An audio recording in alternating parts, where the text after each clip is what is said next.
Hey guys, tonight we journey back to a time when life was louder, rougher, and a whole lot smellier. You're standing at the edge of a medieval town, a lopsided clutter of thatch roofs and leaning timber walls. The air is thick with wood smoke, dung, and something vaguely unwashed. There's shouting from the market square, the clang of a blacksmith's hammer, and somewhere, a rooster that hasn't figured out mornings don't last all day. You take your first cautious step past the city gate. A man beside you coughs up something that sounds illegal. Two goats bump into your legs like they own the place. And that wooden sign above the tavern? Yeah, it's swinging because someone was thrown through the door 10 minutes ago. Welcome to your new life. You probably won't survive this. So, before you get comfortable, take a moment to like the video and subscribe, but only if you genuinely enjoy what I do here. And let me know in the comments where you're tuning in from and what time it is for you. It's always fascinating to see who's joining us from around the world. Now, dim the lights, maybe turn on a fan for that soft background hum, and let's ease into tonight's journey together. Your boots squish into something unidentifiable. Mud, probably. Or worse. Medieval towns are not known for their sanitation policies. There are open trenches, called gutters if you're being generous, carving down the center of the street. Into these, people toss everything from spoiled vegetables to yesterday's bath water. Sometimes, actual pigs snuffle through it, living garbage disposals with zero fear and even less hygiene. Buildings lean together like gossiping drunks, wooden beams sagging with age and disrepair. The upper stories jut out over the lower ones, making streets feel like cramped alleys. If you look up, laundry flaps between buildings like surrendered flags. If you look down, congratulations, you've just stepped in something that's definitely not medieval hummus. Historians still argue whether town planning was ever a real thing or if people just built wherever their carts tipped over. The result? A chaotic maze that smells like moldy straw and desperation. You pass by a group of boys chasing a rat with sticks. They're laughing, but it's more of a survival exercise than a game. Rats are not just pests, they're a public health threat, flea-bitten messengers of future plagues. One bold rat stares you down like it pays taxes here. Near the market, things don't improve. Stalls creak under the weight of half-rotten apples, old cabbages, and meat that's definitely seen better weeks. A fishmonger hollers about his fresh catch, while behind him, a cat gnaws on something that was probably moving this morning. You're not buying anything, but somehow the smell follows you like a jealous ex. And then there's the noise. The town buzzes constantly. Bell towers clang the hour with the accuracy of a confused rooster. A town crier bellows news, scandal, and the occasional funeral notice. You hear Latin from a passing monk, curses from a tipsy baker, and some unidentifiable screeching from what might be a fiddle, or an actual dying goat. No one's sure. Oh, and if you're hoping for a quiet place to sit and reflect, good luck. There are no parks. No benches.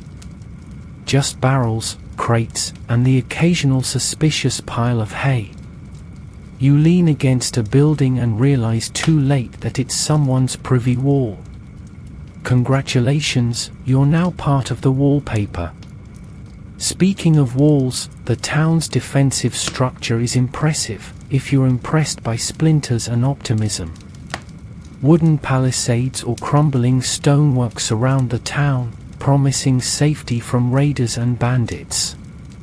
Except there's a hole big enough for a very determined donkey. Or an entire army. You wander further and find yourself near the stocks. A man sits with his feet and hands locked in place, a bucket of cabbage rinds nearby, ammunition for angry villagers. His crime?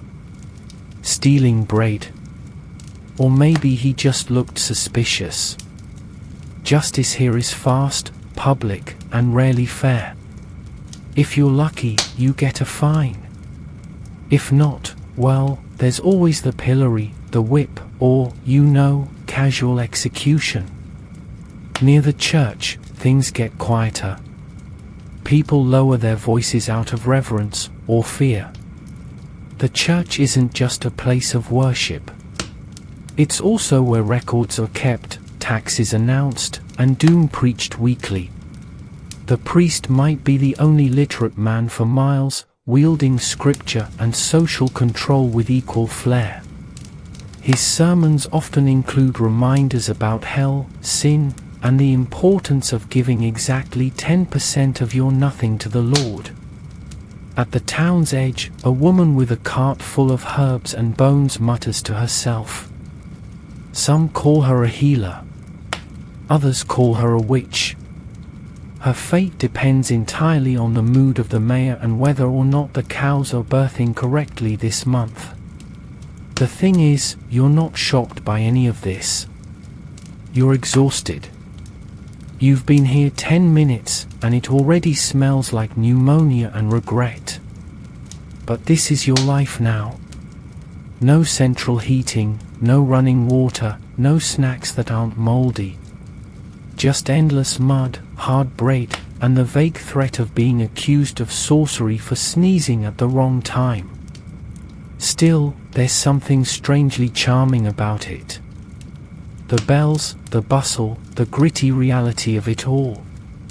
You start to imagine what it might be like to live here long term. To belong. To survive. To grow calluses thick enough that stepping in horse droppings just means it's Tuesday. But don't get too comfortable. Because surviving this place, it's going to take grit, luck, and probably a strong liver.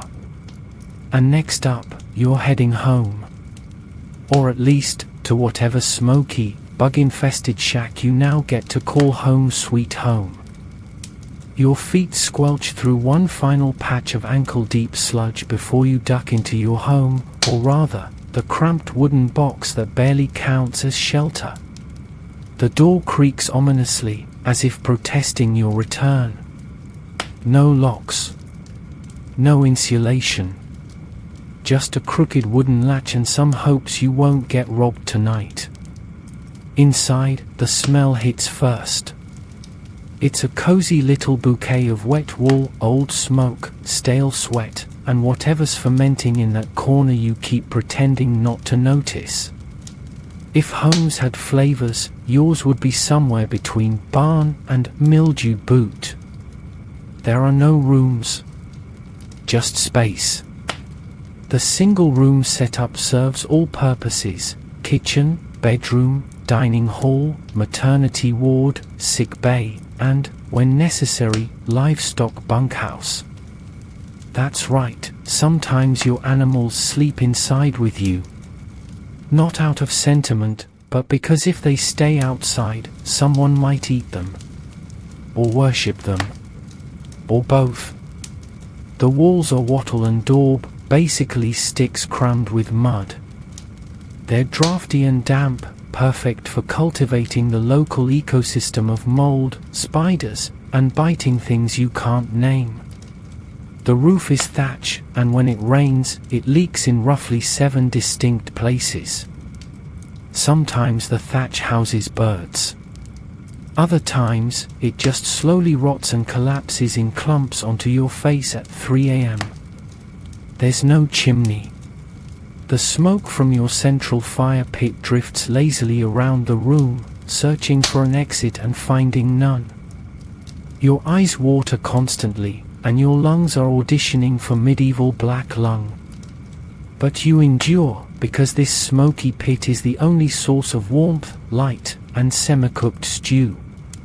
The bed is straw. or it was. Now it's mostly flattened grass, flea colonies, and mysterious lumps that jab your ribs when you roll over. You sleep fully clothed, not because it's comfortable, but because taking off your shirt would invite frostbite and spiritual despair. If you're lucky, you have a coarse wool blanket. If you're really lucky, it doesn't belong to the neighbor's goat. The rest of your furnishings: a few stools made from logs, a cracked pot or two, and a rough-hewn table that might once have been a door. In one corner, there's a crude wooden cradle, empty now, but haunting. Many children don't survive their first winters. You try not to look at it too long. In another corner, a bucket. That's your toilet. Yes, indoors. Yes, next to where you eat and sleep. And no, there's no privacy curtain. You just squat, pray no one walks in, and then, if you're polite, carry the contents to the gutter outside in the morning. Now, let's talk noise. Despite the medieval ideal of silence and serenity, your house is a symphony of creaks, animal grunts, snoring relatives, and wind howling through every available gap. At night, wolves howl, drunks bellow, and once a month, someone from the next hamlet screams about demons. Scholars still argue whether that guy was possessed or just very committed to bad acting. As for cooking, your options are limited. There's the fire pit in the middle of the floor, soup blackened from years of charred barley and the occasional mouse. You cook in one pot. Always one. It holds water, stew, tea, regrets, whatever the day allows. You stir it with a carved stick. If someone breaks that stick, it might trigger a family feud. Or dinner served cold. You might have a wooden spoon. Maybe a dull knife. Maybe nothing. Most meals are eaten with your hands, and nobody washes them first. Hygiene? Please. The last time anyone in your village bathed was during the Great Rain of '88, and that was only because the river flooded the fields. Quirky tidbit: some folks bury a dried toad under their threshold for good luck. Others hang up iron objects to ward off evil spirits. Your neighbor swears by a goose skull on a string. No one knows if it works, but her husband hasn't come home since she hung it, so maybe? Even the idea of comfort is laughable here. There's no mattress, no warm bath, no scented candle burning gently in the corner. Your comfort is a pile of semi-dry straw and not stepping on a nail in the dark. You live surrounded by family, siblings, parents, and possibly an aunt who never speaks but always stares. Privacy is a rumor, and personal space is whatever you can guard with an elbow. Oh, and there's no concept of inside shoes or outside shoes. There are just shoes. And they're wooden. And they hurt. Every step you take in your own house sounds like a small horse tap dancing through a panic attack. You sit down on your stool, it wobbles ominously, and stare into the fire.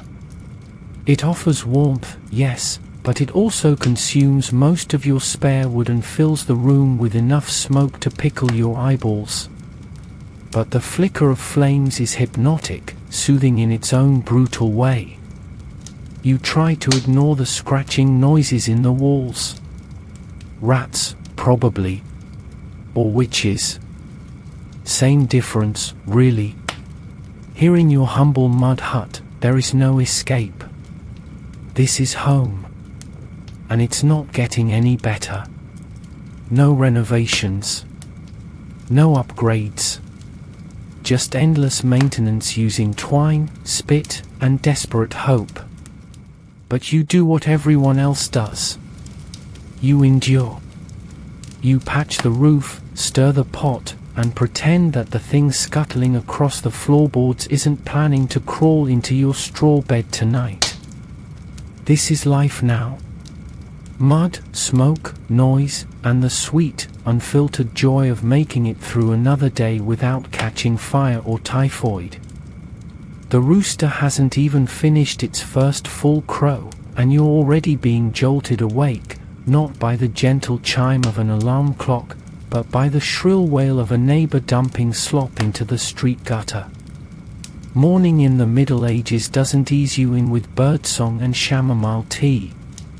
It body slams you out of your straw pile with the grace of a soggy ox.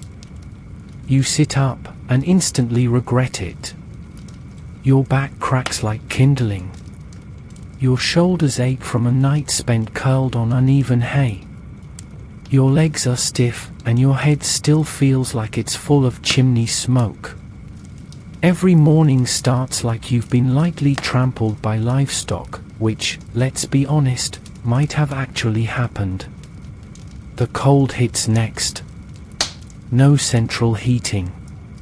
Just frigid, damp air that seeps into your bones and makes your teeth ache. You reach for your outer layer, a wool tunic that smells like smoke, sweat, and a hint of goat. It was also your blanket last night. Multi-purpose. There's no bathroom to shuffle to, no mirror to assess your night-wrung face. You use the edge of a bucket to splash some water onto your face, wincing as the icy liquid reminds you that warmth is a myth. Soap? Historians still argue whether the average peasant even had access to soap. Some used ashes or sand. You rub your face with a damp cloth and hope nobody's eyesight is too good. Your mouth tastes like a grave. There's no toothpaste, no mouthwash, no minty rinse to make you kissable. Dental hygiene, if you're ambitious, involves chewing on twigs or rinsing with stale ale. You run your tongue across your teeth, gritty. One's loose. Another aches. And that's just the top row. Remember, you're in a world where a toothache can be a death sentence. If the infection spreads to your jaw, say goodbye. Or don't, you won't be able to move your mouth. By now, someone's probably knocked on your door. Or just walked in. No one knocks, really. Privacy is a city slicker concept. Your neighbor might need help with their pig. Or they're delivering a message. Or they've heard you have a turnip. Doesn't matter. Morning starts with other people's business. You shuffle outside, boots squishing in the ever-present slop. The town is already humming. Bakers are pulling blackened loaves from smoky ovens. Women are hauling water from the well, muttering under their breath about the wait and the queue. Children run barefoot, already caked in dirt, chasing a chicken they have no chance of catching. Breakfast. That's optimistic. Most days, you're lucky to gnaw on stale bread, chewier than most furniture, and wash it down with weak ale. Not because you're partying at 7 a.m., but because water is untrustworthy. Beer is boiled during brewing. Water is not. 1 cup of well water can come with a side of dysentery, cholera, or unplanned spiritual journeys. You chew slowly, not for enjoyment, but because your jaw is still waking up and your bread might chip a tooth. Butter? Rare. Cheese? Rationed. If you're lucky, you get some lard to spread, a glistening layer of pork fat that tastes better than it sounds, mostly because it tastes like anything at all. After breakfast, it's time to get to work. There's no commute.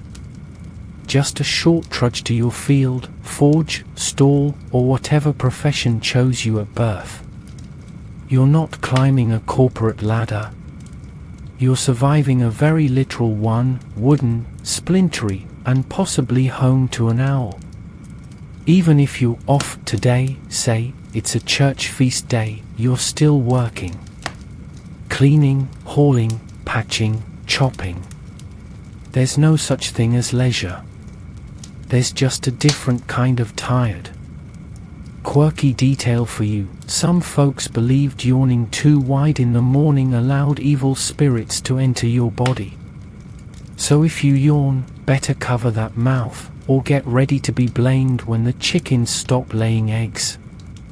You spot your neighbor, Old Wolf, limping past with a satchel of dried herbs and 3 teeth in his whole face. He nods at you solemnly. Wolf's been alive since the time of questionable record keeping, which makes him either 80 or immortal. No one's sure. He survived smallpox, a wolf bite, and marriage. Wolf is a local legend and smells like it. As you walk, you dodge carts, puddles, and a suspiciously steamy pile of nope. Don't look. You hold your breath and sidestep it with the practiced grace of someone who's been disappointed by the street many, many times. You overhear the blacksmith cursing about a broken anvil. The baker's son is already 3 loaves behind. A woman cries because her cow gave birth to a calf with 2 heads, or maybe just one really big head. Scholars still argue whether birth defects were seen as omens or just bad luck. Either way, the priest's going to say something vaguely terrifying about it at Mass. You return home for a moment before real work starts. The kids, if you have any left alive, are whining about hunger or chores or ghosts. You hand them a chunk of bread and tell them to hush. Parenting in the Middle Ages. Mostly feeding and keeping them from licking sick people. Mid-morning, and you're already sweating. The sun isn't even high yet, but your wool layers trap heat and moisture like a medieval sauna suit. Deodorant? That's a hard no. Perfume exists, but only for nobles or plague doctors trying to outsmell the dying. Your arms ache from chopping wood. Your fingers are numb from cold. Your soul, frankly, has left your body and is watching from the thatched ceiling. And this, my dear time traveler, is just the start of your medieval morning. You've got a full day ahead of toil, grime, minor injuries, and possibly getting accused of witchcraft for having an unusually shaped potato. You sigh, take one more bite of your brick bread, and head off to face the rest of the day. It's breakfast again. But don't get excited. There are no pancakes. No sizzling bacon. No fresh squeezed anything. Your choices this morning are stale bread, slightly less stale bread, or bread so hard it could double as a self-defense weapon. You pick the second option and gnaw thoughtfully while trying not to lose a tooth. There's a pot of weak ale beside you. It's barely fermented, just enough to be safer than the local water and strong enough to wake up your insides. You sip it like a sommelier who's given up on life. And honestly, it's not that bad, unless you're still haunted by the last batch, which included a drowned fly and something that might have been a beetle. Protein, right? If you're lucky, and that's a big if, there might be a wedge of cheese, hard as regret and wrapped in wax or cloth that looks older than your parents'. It smells a little sharp, maybe even aggressive, but you nibble a corner. Surprise, it squeaks. Historians still argue whether medieval folk considered squeaky cheese a delicacy or just didn't care. The bread, meanwhile, deserves its own villain origin story. Made from coarse barley or rye, it's dense enough to stop an arrow. If you had wheat, you were probably either rich or stealing from someone who was. And don't even think about gluten-free options, those were called starving. You remember hearing that the flour was sometimes cut with chalk or ground bones to stretch it further. You laugh nervously. That wasn't a joke. It actually happened. Poor milling and desperate economies meant your daily loaf might come with a surprise crunch and a reduced lifespan. You tear off a piece, dunk it into your ale, and chew with the patience of a medieval saint. Flavor? None. Texture? Industrial. But it fills your stomach and doesn't require boiling, a win on days when firewood is scarce and your pot's still full of yesterday's stew. That's right. If you're rich today, you get stew. What's in it? You stopped asking years ago. It's brown. It's hot. It doesn't taste like anything in particular, but it's better than dry bread. You ladle a scoop into a wooden bowl and blow on it carefully. A chunk of something bobs to the surface. Meat? Root vegetable? Experimental mushroom? Too late now. It's going down the hatch. You're halfway through when your cousin wanders in. He's shirtless, barefoot, and chewing on a green onion like it's a cigar. He grunts, takes a swig from your ale, and mutters something about wind spirits in the west field. You nod. You've learned not to engage before his second onion. Breakfast isn't eaten in peace. It's eaten with flies. Always flies. They're part of the decor, like the soot on the walls and the cobwebs in the rafters. You wave one away and it dodges like it's trained in martial arts. You accept defeat and let it sit on your bread. You'll deal with it later. Maybe. There's a thud outside. The neighbor's pig is loose again. It scampers by your open door with the energy of a possessed toddler. You sigh and go back to your meal. That pig's going to eat better than you today. Again. Once in a while, someone brings in eggs. Fresh eggs are gold. Literal, edible gold. You crack one into the pan if you have one, or straight into the coals if you're feeling medieval hardcore. It hisses and pops. If it's not spoiled, it's glorious. If it is, well, you try not to cry into your lard. Lard, by the way, is your only condiment. It's white, jiggly, and terrifyingly shelf-stable. You smear it on bread, fry things in it, even put a dollop in your stew when you want to feel fancy. Butter? Reserved for nobility or unicorns. You once tasted real butter at a midsummer fair and cried tears of joy. Then someone stole it off your plate. You might also get some onions or leeks with your meal. They're the only vegetables hardy enough to survive medieval life, and so pungent they double as medieval mouthwash. If you eat enough, people give you space. Which is nice, because your tunic hasn't been washed since winter. A quirky custom? In some regions, people hung slices of bread near the hearth to dry them into rusks, essentially proto-croutons that could be stored for weeks. Crunchy, dry, and aggressively absorbent, they could suck the moisture out of a stew, a bowl, or a soul. Breakfast in the Middle Ages isn't about joy. It's about fuel. You eat what's available, when it's available, and pretend it tastes good. If you're fasting for a religious holiday, and there are a lot, you get even less. Maybe just a crust. Maybe just sadness. And yet, somehow, you survive. The bread fills your stomach. The ale softens your nerves. And the occasional spoonful of stew makes you feel almost human. Until you look over and realize someone's child is eating bugs off the floor. Not on accident. On purpose. And their mom is clapping like it's cute.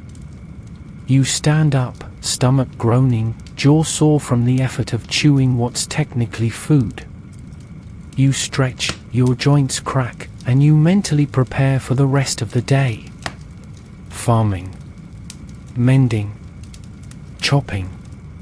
Hauling. Praying. Probably bleeding. Breakfast is done. The day has begun. And you're only slightly malnourished. You haven't brushed your teeth. Not today, not yesterday, not ever. In the Middle Ages, that's not just normal, it's expected. Dental hygiene is, at best, a hopeful theory. At worst, it's a gaping hole in your life and your jaw. You start the day with your usual gritty breath, a blend of onion stew, stale ale, and despair.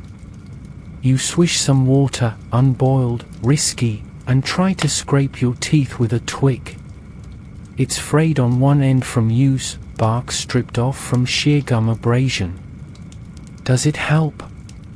Unclear.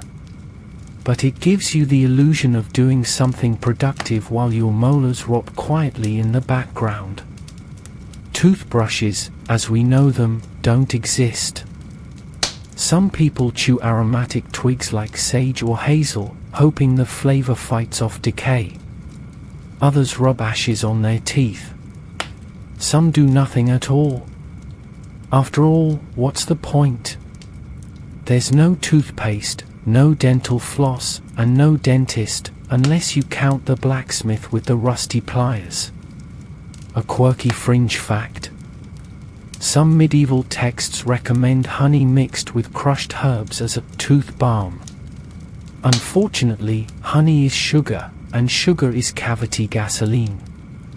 Historians still argue whether this was a genuine treatment or a cruel prank played on the literate elite. You glance at your reflection in a piece of polished metal. Not flattering. Your teeth are yellow, uneven, and one in the back seems to be leaning dramatically to the left. Is it trying to escape? Maybe. You prod it with your twig. Pain shoots through your skull like a lightning bolt of medieval regret. Dental issues are serious here. A toothache can turn deadly, and fast. Abscesses form. Infections spread. You've seen it before, someone with a swollen jaw, feverish and rambling, only to be carried out the next morning wrapped in a burlap shroud. The body couldn't fight it. Or more accurately, it didn't have the tools. There's no anesthesia. If a tooth has to come out, it's going to be yanked while you scream and bite through a stick. If you're lucky, someone will pour alcohol on the wound afterward. If not, the wound is your problem now. Your neighbor's husband once had 5 teeth pulled in one sitting. He walked funny for a week. Not because of the teeth, but because they tied him to a stool to keep him from bolting. You bring him soup sometimes. He whistles when he smiles now, through the gap. You shuffle outside and greet your friends with a grin, or as much of one as you can manage without revealing the state of your molars. Smiling too wide is suspicious anyway. Might make people think you're hiding something. Like foreign magic. Or an extra loaf of bread. Speaking of bread, let's talk about how it's ruining your teeth. The flour used in most households is coarse, often ground with bits of stone mixed in. That means every bite is like sandpaper on enamel. Over time, your teeth wear down to flat nubs. Kids lose their baby teeth early, and adults can expect to live with about half a set by middle age. A traveling friar once said, "The Lord gives teeth, but the baker takes them." He wasn't wrong. And it's not just cavities and breakage. Gum disease is rampant. Your gums bleed when you chew. They're swollen, red, and retreating like armies before a siege. You rinse with more ale and pretend it's fine. After all, no one else looks better. Some people try herbal remedies. Cloves for pain. Mint for breath. Parsley if you're fancy.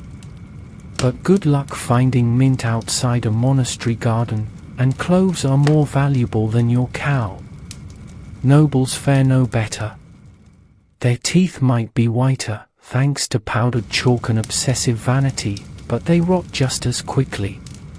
In fact, the rich are more likely to consume sugary imports like candied fruit and honey pastries, which means more cavities, faster decay, and smug peasants whispering behind their backs. You heard a tale once of a duke whose breath was so foul, his court avoided speaking upwind of him. He died of what they called mouth fever. You suspect it was sepsis from an infected molar. Noble or not, teeth don't care about your title. And let's not forget the weird beliefs. Some folks think toothaches are caused by worms burrowing in your teeth. Little creatures that nest in your gums and chew their way out. A traveling healer offered to smoke one out once using a heated iron rod. The patient passed out. The worm never appeared. But the healer still got paid. You finish your meager chores with the dull throb of oral pain pulsing in your jaw. Every cold breeze hits a nerve. Every bite is a gamble. You dream of soft foods, warm broth, and a future where dental floss exists. By midday, you're chewing with one side of your mouth. The other's swollen, tender, and might be plotting your demise. You consider tying a rag around your head, peasant style, to keep the ache from spreading. Does it help? Not really. But it makes people leave you alone, which is sometimes the best medicine. You walk past the village apothecary's shack, a leaning hut that smells like vinegar and despair. He might have something to numb the pain. Maybe a paste. Maybe a prayer. Or maybe just a large stick to bite down on. You sigh and keep walking. Toothaches are part of life. You'll endure it. Just like you endure the fleas, the mud, and the fact that bread is both your sustenance and your enemy. Because in the Middle Ages, if you've got a full set of teeth, you're either 5 years old or a witch. You tug your tunic down over your hips and sigh.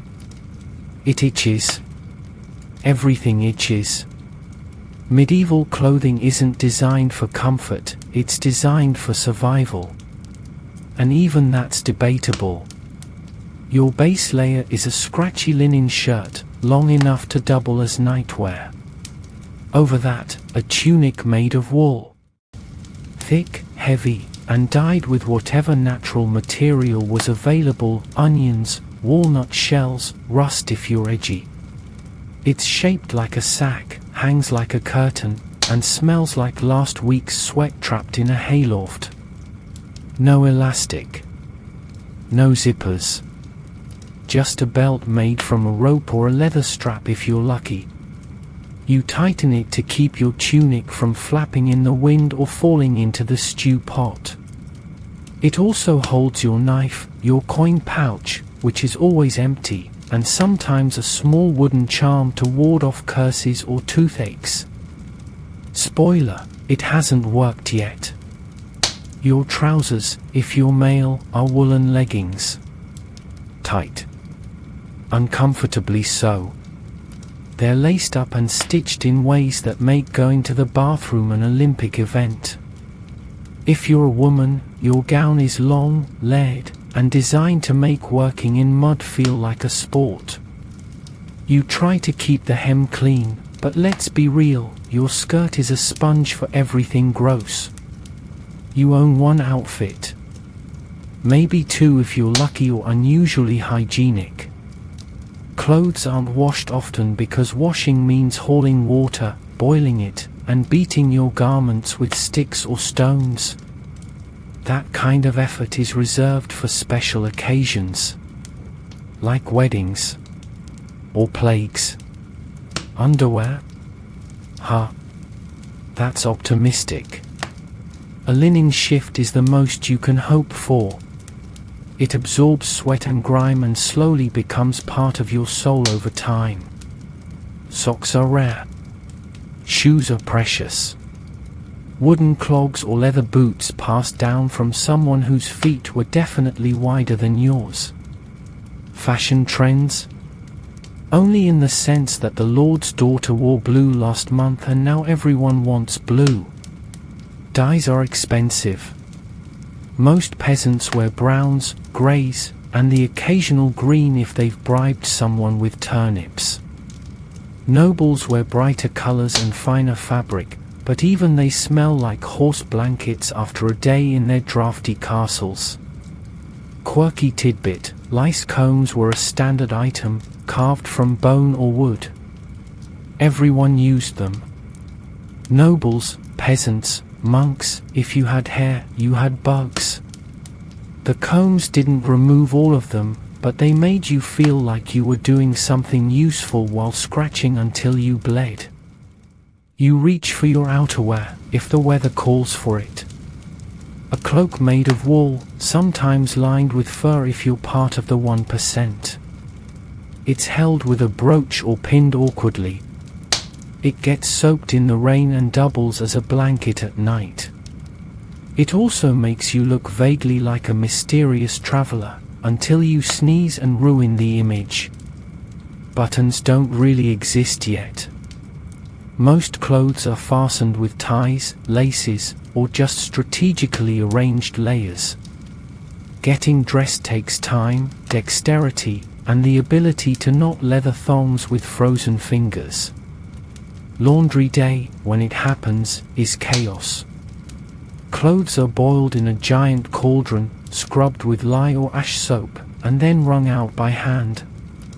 The water is grey by the second garment, black by the fourth, and a biohazard by the end. Everything is laid out on hedges, bushes, or rocks to dry. And if a goat eats your tunic, well, you're not the first. You walk past the manor house and see a nobleman in a velvet doublet, strutting like a peacock. His sleeves are absurdly long, his hat is feathered, and his shoes have curled toes that say, "I've never worked a field in my life." But give it a week in the rain and he'll smell like mildew and regret just like everyone else. Shoes, by the way, are terrible. Leather soles with no padding, no arch support, and questionable stitching. Walking feels like an endurance test, especially on cobbled roads. You envy barefoot children for about 3 minutes until you remember the number of sharp objects and unidentifiable piles in the street. You try to mend your clothes when they rip, which is often. You use coarse thread, a bone needle, and a prayer. Some people decorate their garments with simple embroidery. A colored cross stitch here, a lucky symbol there. It doesn't help with the lice, but it makes you feel like you have a say in your own existence. At night, you remove as little as possible. Too cold? Too risky? You sleep in your shift, maybe your outer tunic if it's freezing. If it's summer, you still sweat through every layer because ventilation is not a thing, and neither is deodorant. And yet, somehow, you get used to it. The wall stops itching, kind of. The smell becomes background noise. The fact that you've been wearing the same shirt for 11 days straight? Not even worth mentioning. Because everyone's in the same boat. You're all wearing the same fabric, in the same cut, soaked in the same rain. There's no judgment. Only the occasional glance that says, "You smell worse than usual." Congratulations. You tug your belt a little tighter, adjust your sleeves, and roll up your leggings for the walk ahead. Fashion isn't the point. Survival is. And if your tunic covers the essential parts and doesn't catch fire while you cook, you call it a win. Besides, if you're going to catch lice, you might as well look like everyone else while doing it. You pick up your tool of choice, maybe a hoe, maybe a hammer, maybe just a very determined stick, and prepare to begin your workday. Which, to be clear, is going to last until the sun drops and your back seizes like a rusty hinge. In medieval life, everyone works. Nobles, peasants, monks, even children who can barely walk straight. Work is not a lifestyle. It's not a career path. It's survival. And whatever job you've been assigned, by birth, by necessity, or by misfortune, is going to break you faster than a wet wheelbarrow on a cobbled road. If you're a peasant, congratulations. You're part of the foundation of society, and by foundation, we mean the thing everyone walks on. You wake before dawn to trudge into fields that don't even belong to you. You plow with oxen that are hungrier than you are, plant seeds in soil that's more rock than dirt, and harvest grain with tools designed for maximum risk destruction. There's no off-season. Winter is just the time you chop wood until your fingers fall off. If your lord demands extra labor, you show up. If there's a festival, you're preparing it. If the crops fail, you starve first. You might be a blacksmith, surrounded by fire, noise, and iron that fights back. Sparks sting your arms. The forge roars like an angry god. You pound hot metal on an anvil with enough force to rattle your brain loose. You don't wear gloves. You don't wear goggles. You wear burns like jewelry and calluses like armor. Or maybe you're a weaver. Hours of sitting on a wooden stool, hunched over a loom. Your fingers ache from twisting yarn. Your back is a knot of misery. If your pattern slips, you start over. And you still get paid less than the guy who sharpens pitchforks. Apprenticeship is your only way up, and even that's slow torture.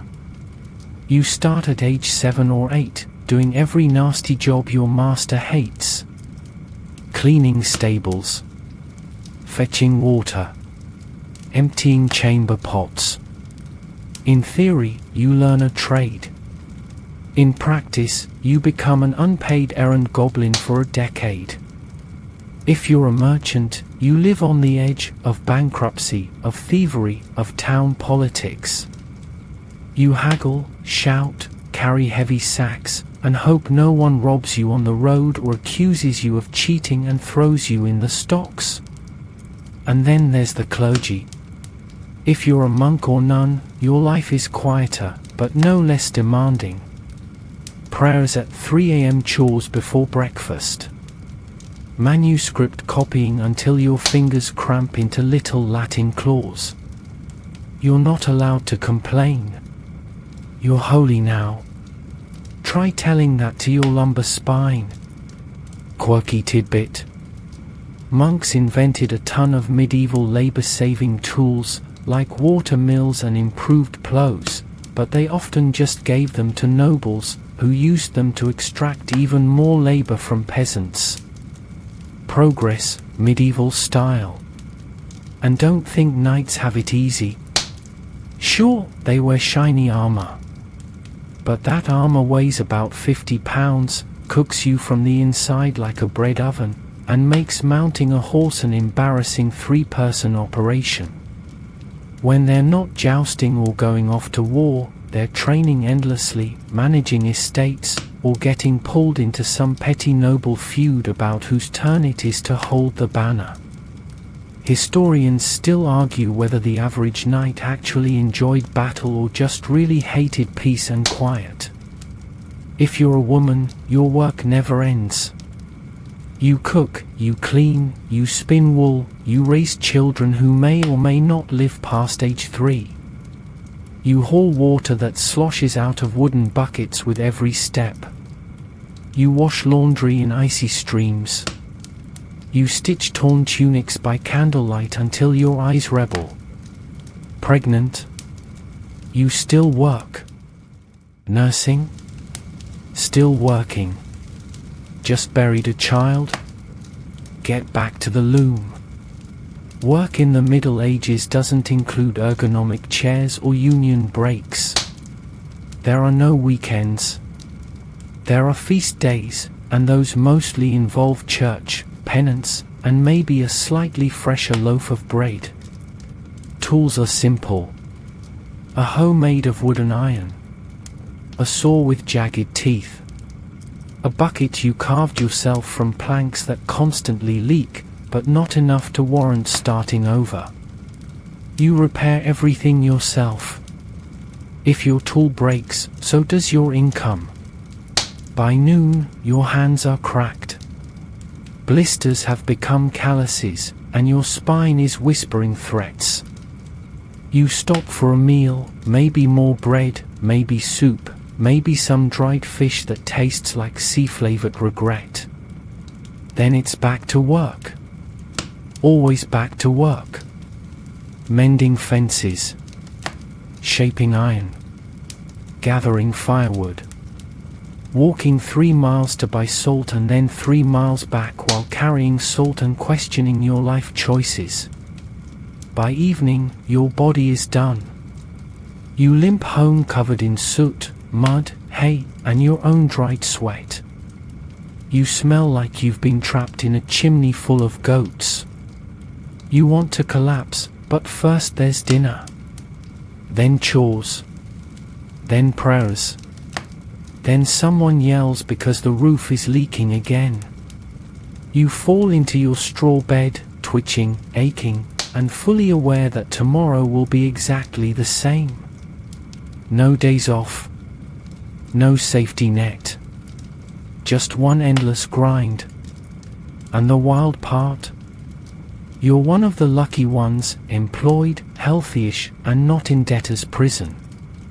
So sleep tight. You've earned it. Just don't roll onto your bad shoulder.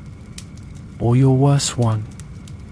You step outside your hovel and into the daily carnival of bacteria. Welcome to the medieval town, where public health is an aspiration, not a reality, and the street is less a road and more an open sore lined with regret. Your feet hit the muddy ground with a wet slap. It's not raining. That's just how the road is, forever damp, forever questionable. To your left, a vendor shouts about leaks. To your right, a dog relieves itself with the casual air of someone who knows the street already smells like despair. Let's be clear, hygiene here is mythical. The average medieval town is a teeming buffet of pathogens. The gutters are open. People dump chamber pots into the street. Children play next to dead fish heads. Someone just sneezed on a loaf of bread and then offered it to a monk. That monk bought it. And he's probably going to bless you later. The market square should come with a hazard sign. There's fresh meat being sold in the sun, no ice, no refrigeration, just a wing and a prayer. Flies gather like it's a family reunion. You watch one land, do a little dance, and then take off to find another victim. Fruit is sold with bruises. Vegetables are unwashed. Milk is ladled from a bucket that was probably used for laundry last week. Cheese sweats aggressively in the sun. A child sneezes directly into a crate of apples and his mother slaps his back like it's charming. You take a step back. Actually, you take 5. People cough with abandon. Open mouth, chest rattling, soul exiting coughs that echo down alleys and into your nightmares. You pass a man with a bandage on his leg. It's soaked through and covered in flies. He nods at you like it's Tuesday. You nod back. You're trying not to throw up your breakfast of bread and despair. Quirky tidbit: some people wore perfumed pouches around their necks, called pomanders, to ward off bad smells and, supposedly, bad spirits. Unfortunately, they did nothing to prevent illness, except maybe keeping people far enough away to avoid getting coughed on. You sidestep a puddle that's suspiciously chunky. A horse cart rattles by, splashing something foul onto your tunic. You don't complain. That's just town life. You consider cutting off that corner of fabric, but then remember you only own 2 tunics, and the other one's being worn by your cousin who borrowed it last year. People walk with a certain level of indifference. No one's dodging puddles. No one's flinching at smells. They're just surviving. You try to imitate them, breathing shallowly through your mouth and praying you don't step on something that squishes. You pass the tannery. Big mistake. The smell hits you like a sack of spoiled eels. They're boiling animal hides in urine. Actual urine. It softens the leather. It also melts your will to live. You gag. An apprentice waves cheerfully, his hands elbow deep in what may or may not have once been a sheep. You duck into a side street, hoping for fresh air. Instead, you find more rot. Piles of compost, bones, spoiled food, and something that looks like it used to be moving. Rats scurry. Cats lurk. A goose hisses at you with the fury of someone who's been reincarnated too many times. You consider going back to your house, but you promise to help your neighbor's wife carry herbs back from the apothecary. So you keep going, weaving through the crowd, dodging elbows, barrels, and the occasional outburst of spontaneous street vomiting. The apothecary's shop is no better. It smells like vinegar and old wood. Jars line the walls, some labeled, some not. Dried lizards hang from the ceiling. There's a jar of pickled eyeballs, probably animal, but you don't ask. He hands you a sack of dried nettle and a smile with exactly 2 teeth. You head back through the square. Someone's shouting about a lost chicken. Another person is playing a lute so badly it might be a sin. A man tries to sell you a sausage, but your survival instincts kick in and you politely flee. By now, the sun is high. The streets are hotter. The smells intensify. You get home and sit by the fire, not because you're cold, but because it's the only thing that burns hot enough to make you forget what your nose has endured. And here's the kicker: this isn't a bad day. This is normal. Town life means exposure. To disease. To decay. To that one guy who always smells like pickled onions and feet. Historians still argue whether medieval cities were better off than rural villages. More people meant more goods, more protection, more opportunities, but it also meant more plagues. When the Black Death hit, towns suffered first. The streets you just walked through? They became mass graves in weeks. But right now, all you care about is getting the muck off your shoes. You scrape them against the doorway, sit down, and breathe through your mouth. You've made it through another stroll in the marketplace. Your tunic is filthy. Your stomach's queasy. Your boots are unrecognizable. And tomorrow, you'll do it all again. Because town life, for all its filth, at least has company. Even if that company has the flu and no concept of personal space. You're thirsty. That should be simple to fix, right?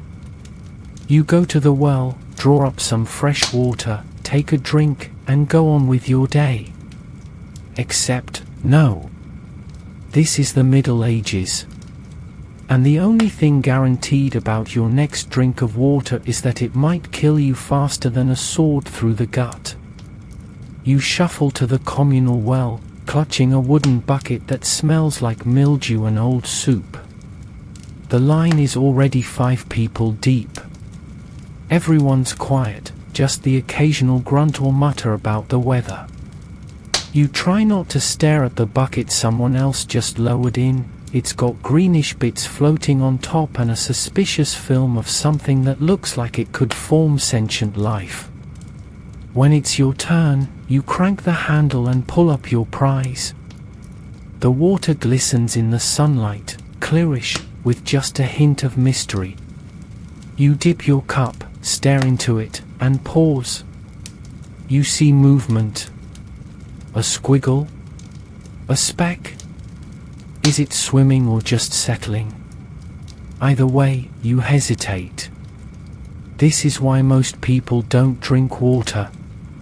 They drink ale, or wine, or thin, fermented mixtures of anything but the stuff from the well. Because water is the Russian roulette of beverages.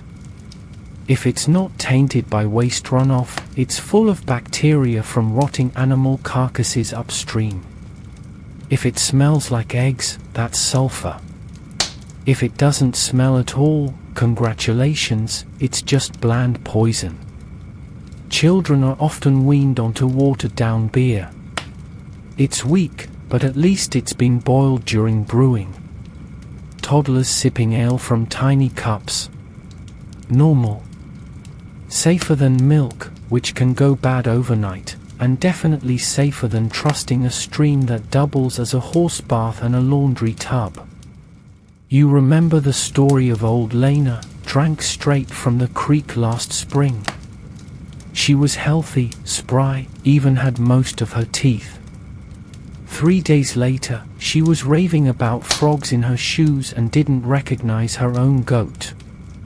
By the end of the week, she was buried behind the chapel with a stone that read, "Water was a mistake." Quirky detail, monks often brewed their own beer not for fun, but for health. Some monasteries became famous for their surprisingly decent ales, and travelers would detour just to fill a flask. You'd do the same if the alternative was hallucinating your way to an early grave. Even nobility isn't immune. Castles store rainwater in cisterns. Stagnant, mosquito-ridden, slime-coated cisterns. Sure, they cover them with planks and whisper prayers over them, but once you've seen a frog crawl out of your drinking jug, you start questioning your life choices. If you absolutely must drink water, you might try flavoring it with vinegar or herbs. Possets and shrubs, they're called. They mask the taste and hopefully kill whatever invisible demons are floating inside. Some folks swear by adding crushed mint, thyme, or elderflower. Others just drink it fast and cross themselves twice. You take a cautious sip from your cup. It's warm, metallic, and leaves a vague film on your tongue. You try not to think about it. You've already eaten bread full of rock grit today, what's a little murky water to top it off? The local priest says it's all in God's hands anyway. Drink with faith, and the Lord shall protect you. You nod politely, but you also remember that he just recovered from his 3rd water fever in 2 months. You carry your bucket home, spilling half of it because the handle is fraying and the wood is warped. When you arrive, you pour it into your cooking pot and immediately notice a black speck floating. You scoop it out. It wiggles. You scream a little. Your cousin shrugs and drops it back in. This is why everyone drinks ale. It's not about getting tipsy. It's about not dying. The brewing process boils the water, killing off most of the horrors. The end result is cloudy, warm, and barely alcoholic, but it's safe. Mostly. Unless the brewer added something funky like moldy rye, in which case, hello hallucinations and medieval paranoia. By evening, you're parched again. But your ale ration is gone and you're eyeing the bucket with fresh suspicion. You sniff it. Still questionable. You debate waiting until morning and risk dehydration. But you've seen what happens when people ignore thirst too long. They get dizzy, fall into ditches, and wake up covered in bugs. If they wake up. So you pour a tiny cup, hold your breath, and down it. It sloshes around your insides like it's exploring. You pray to 3 saints and a kitchen god for mercy. Historians still argue whether medieval towns truly understood germ theory in any primitive form, or if they were just very good at pattern recognition. People who drink ale don't die as much was enough science for most folks. And frankly, they weren't wrong. You finish the cup and wait. A minute passes. No fever. No sudden cramping. You exhale. You've survived another round with the local water supply. You feel accomplished, like a warrior who's just walked barefoot across a battlefield filled with rusty nails and survived. You even smile, briefly. Until you remember you need to wash with that same water later tonight. Sleep tight, and maybe don't think about where that stream passes before it gets to you. You shut the door behind you, such as it is, a wooden plank hung loosely on hinges made from iron scraps and stubbornness. And then it hits you, there's nowhere to hide. Welcome to medieval domestic life, where privacy doesn't just fail to exist, it was never even invited to the party. You're in one room. One single, multi-purpose space where everything happens. Sleeping, cooking, arguing, crying, giving birth, dying. All in one smoky little box made of sticks and daub, with an audience that includes your entire family and occasionally the neighbor's goat. You sit down on your straw-stuffed mat. Beside you, your cousin is sewing. Across the way, your mother-in-law is loudly scolding a chicken. Someone's child is using the corner as a bathroom. Someone else is sleeping, drooling into the one shared blanket. This is home. This is your entire universe. Need to change clothes? Good luck. You duck behind a hanging cloth that's supposed to function as a curtain, but it's more symbolic than effective. Everyone can still see your ankles. Scandalous. You shimmy out of your tunic and into a slightly less filthy one. No one blinks. Modesty is a luxury, and you left that behind 3 plagues ago. Want to talk to your spouse? Hope you're okay with whispering behind your hands or sneaking out to the pig shed for a private chat. Want to have an argument? Prepare for everyone, including your youngest child and a passing chicken, to offer their opinions. At night, you sleep shoulder to shoulder with everyone. The oldest on the outside, the youngest tucked between adults like soft, loud insulation. The fire glows faintly in the middle of the room. Shadows flicker on the walls, cast by bodies tangled in sleep and scratchy wool. Every breath, snore, cough, and muttered dream fills the room. You know the sound of each person's sleep rhythm better than your own thoughts. And if you're married, Ah, yes. Intimacy. That happens silently, under blankets, at night, while pretending you're not being watched by your sister, a toddler, and at least one confused dog. Romance is dead. Pragmatism, however, is thriving. Quirky tidbit. In some households, people shared beds not just out of necessity, but because warmth was precious. Travelers, neighbors, even strangers might be invited to sleep in the same bed for the night, fully clothed, boots and all. If you snore, you're the villain. If you steal covers, you risk exile. Even the wealthier folk aren't much better off. Sure, they have separate rooms, sometimes. But those rooms are shared with servants, guards, scribes, and a few distant relatives who just need a place to stay until their inheritance clears. Castles echo with footsteps, whispers, and the occasional noble tantrum. Privacy? Only if you hide in the garderobe and hope no one needs it urgently. You go outside for a moment, hoping for solitude. Nope. Children run past, yelling about a fox. Two women are picking lice out of each other's hair and gossiping in plain view. A man relieves himself behind a haystack while whistling. You wave. He waves back. No shame. No secrets.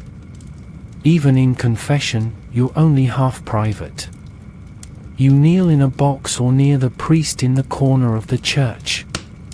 Others pretend not to hear while absolutely listening. You mumble about sins and the priest mumbles back forgiveness, both of you aware that 6 people in line now know you stole someone's honey cakes last Thursday. You head back inside and try to eat a meal. Your bowl is communal. The spoon is shared. You slurp cautiously, knowing everyone can hear the noise you make and silently judges you. Or not so silently, depending on who's in the room. You step around your uncle, who's passed out near the fire. He's snoring like a medieval bagpipe. A baby cries in the corner, and no one gets up because it's not their turn. Your spouse offers you a chunk of bread with a look that says, "I'm sorry you live like this," and you nod with the solemnity of someone who's accepted their fate. Historians still debate how medieval folks conceptualized personal space. Some believe the concept was non-existent. Others think it existed but only for nobility, monks, or people in solitary confinement. Either way, you're not getting any. Your space is shared, loud, and aggressively occupied. You've learned to accept it. You sneeze, and 3 people bless you. You trip, and someone hands you a rag. You sigh too loudly, and someone hands you a turnip. Supportive? Yes. Private? Not even close. You lie down for the night, packed between bodies and blankets. Someone rolls over and elbows your kidney. Someone else mutters in their sleep. A dog curls at your feet and farts gently. And somehow, despite it all, you start to drift off. Because you're used to it. The warmth, the presence, the constant closeness. It's irritating. It's exhausting. It's home. You've got a splitting headache, a fever that makes your skin feel like boiling mud, and a rash blooming across your chest in a pattern that's starting to look a little too symmetrical. In a better world, this would mean a quick trip to a clinic, a polite doctor visit, and maybe some antibiotics. But this isn't that world. This is the Middle Ages. Which means your options are pray, bleed, or wait to die. You crawl to the corner where your household keeps its so-called remedies. A cloth bundle with dried herbs. a pouch of something that smells like regret, and a crooked wooden spoon for stirring whatever brew someone vaguely remembers as healing.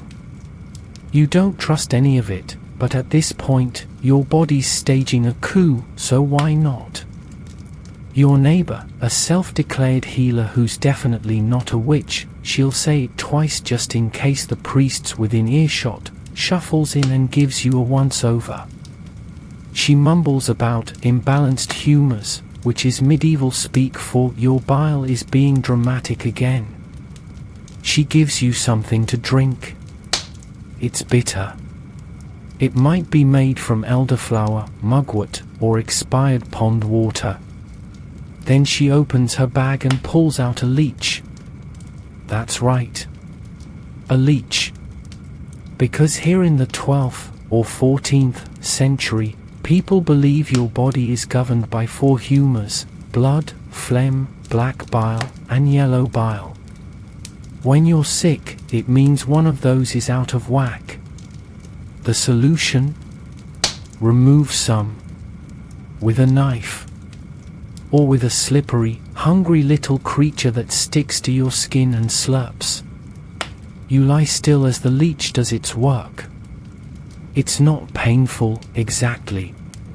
More of a slow, numbing horror. When it falls off, bloated and smug, you wrap the biting cloth and try not to think about where it's been. Bleeding is another common treatment. Some practitioners, if you can call them that, will slice open your arm and let the illness drain out into a bowl. You're lightheaded, dizzy, and now half a pint down, but don't worry. That's the sound of progress.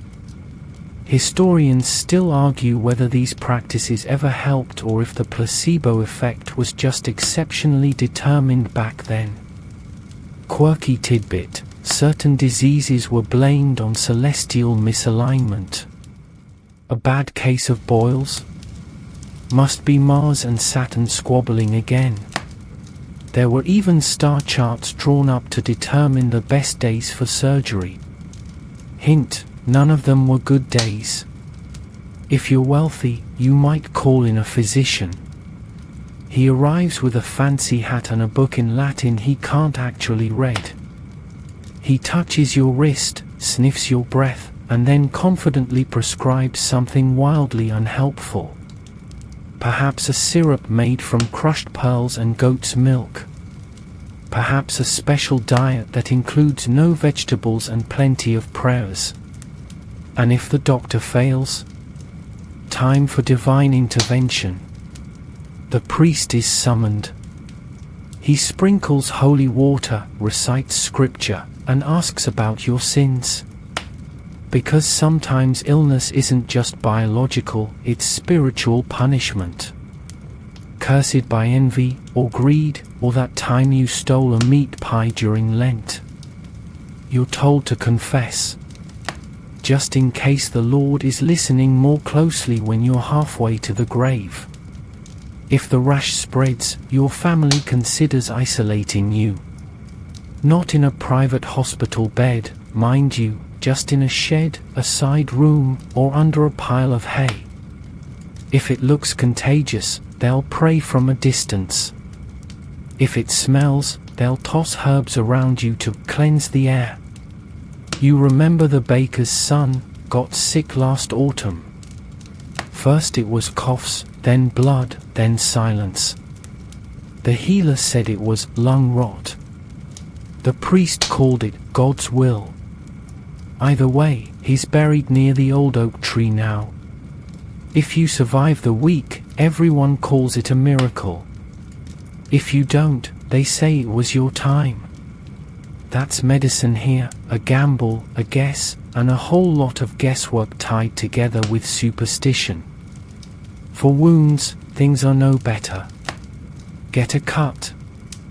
They'll rub in some moldy bread, tie it up with dirty linen, and maybe chant a rhyme for good luck. You've heard of wound salves made from lard, crushed beetles, and herbs that smell like feet. Does it work? No. but it's slimy enough to make you feel like something's happening.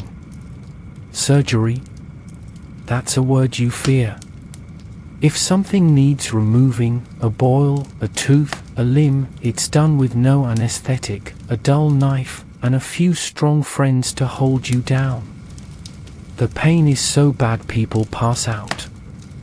Which is, arguably, the best part. Still, people try. There's always hope, always some new herbal concoction being passed around with desperate whispers. Maybe this one helps. Maybe it's just less awful. And that's good enough. You lie back on your straw mat, sweating through your shirt, the taste of dried sage and fear still on your tongue. Someone wipes your brow.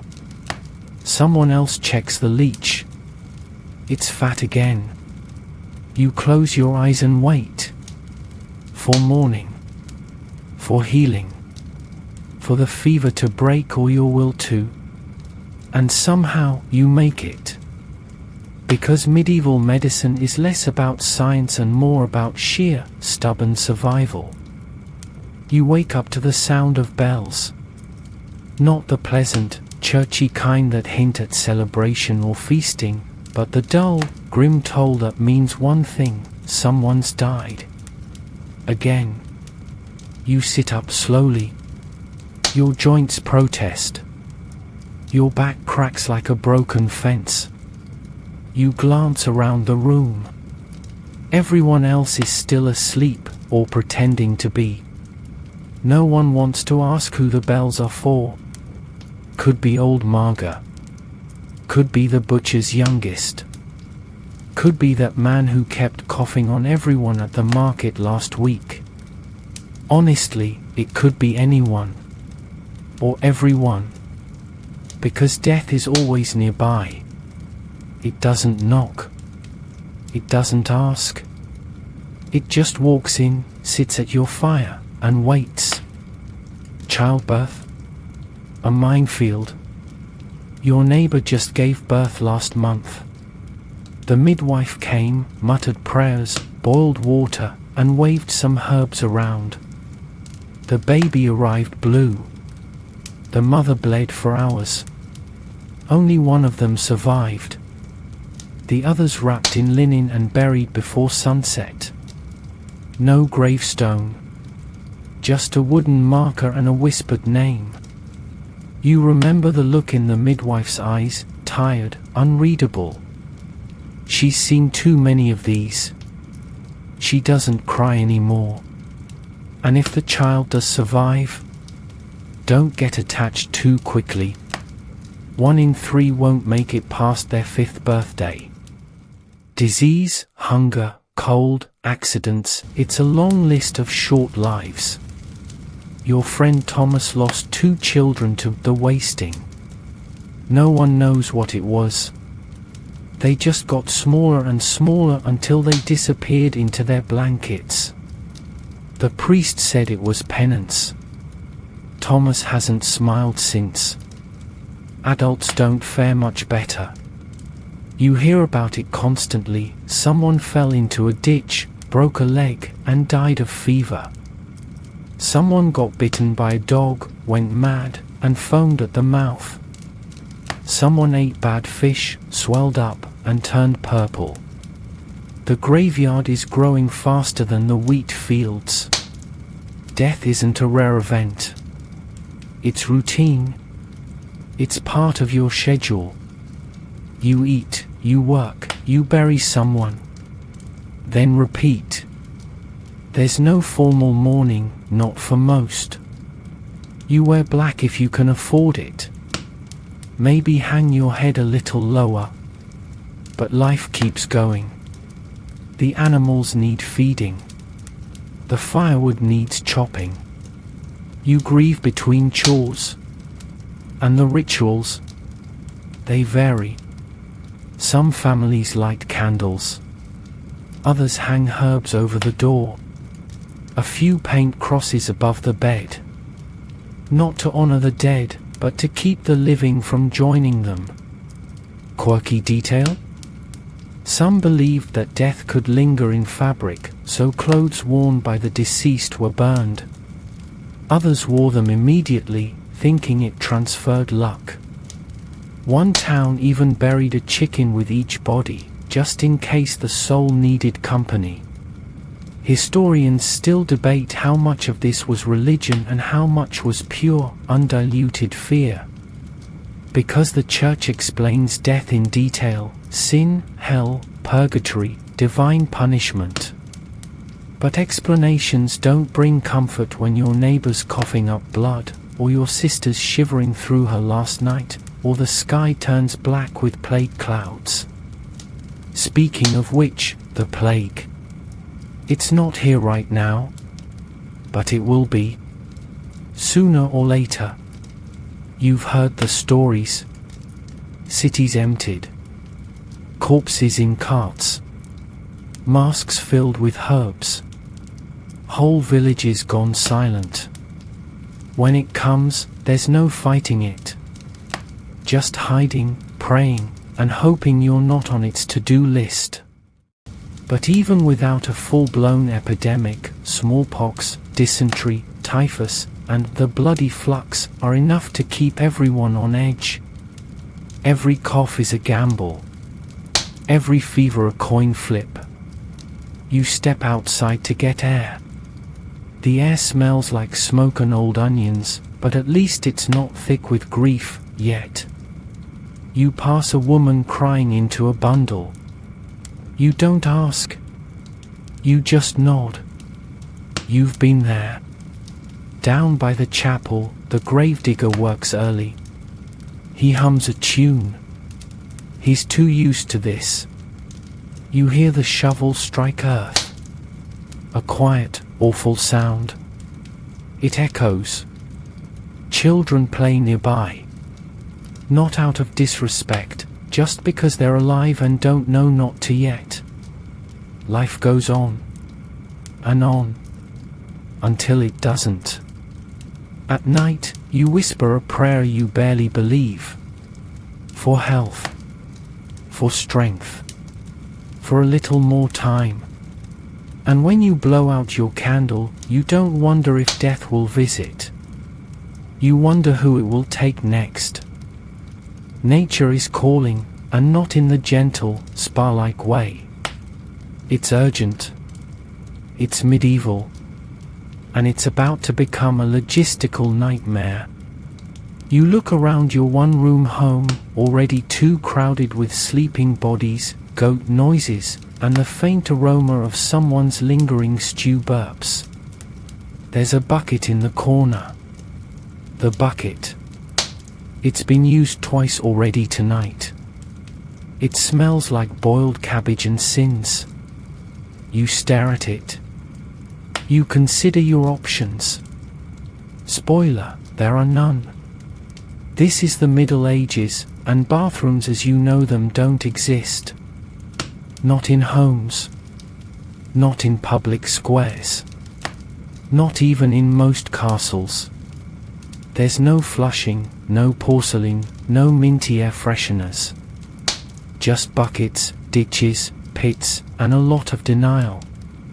You pick up the bucket and tiptoe outside, careful not to wake your cousin, who has a notoriously sensitive gag reflex.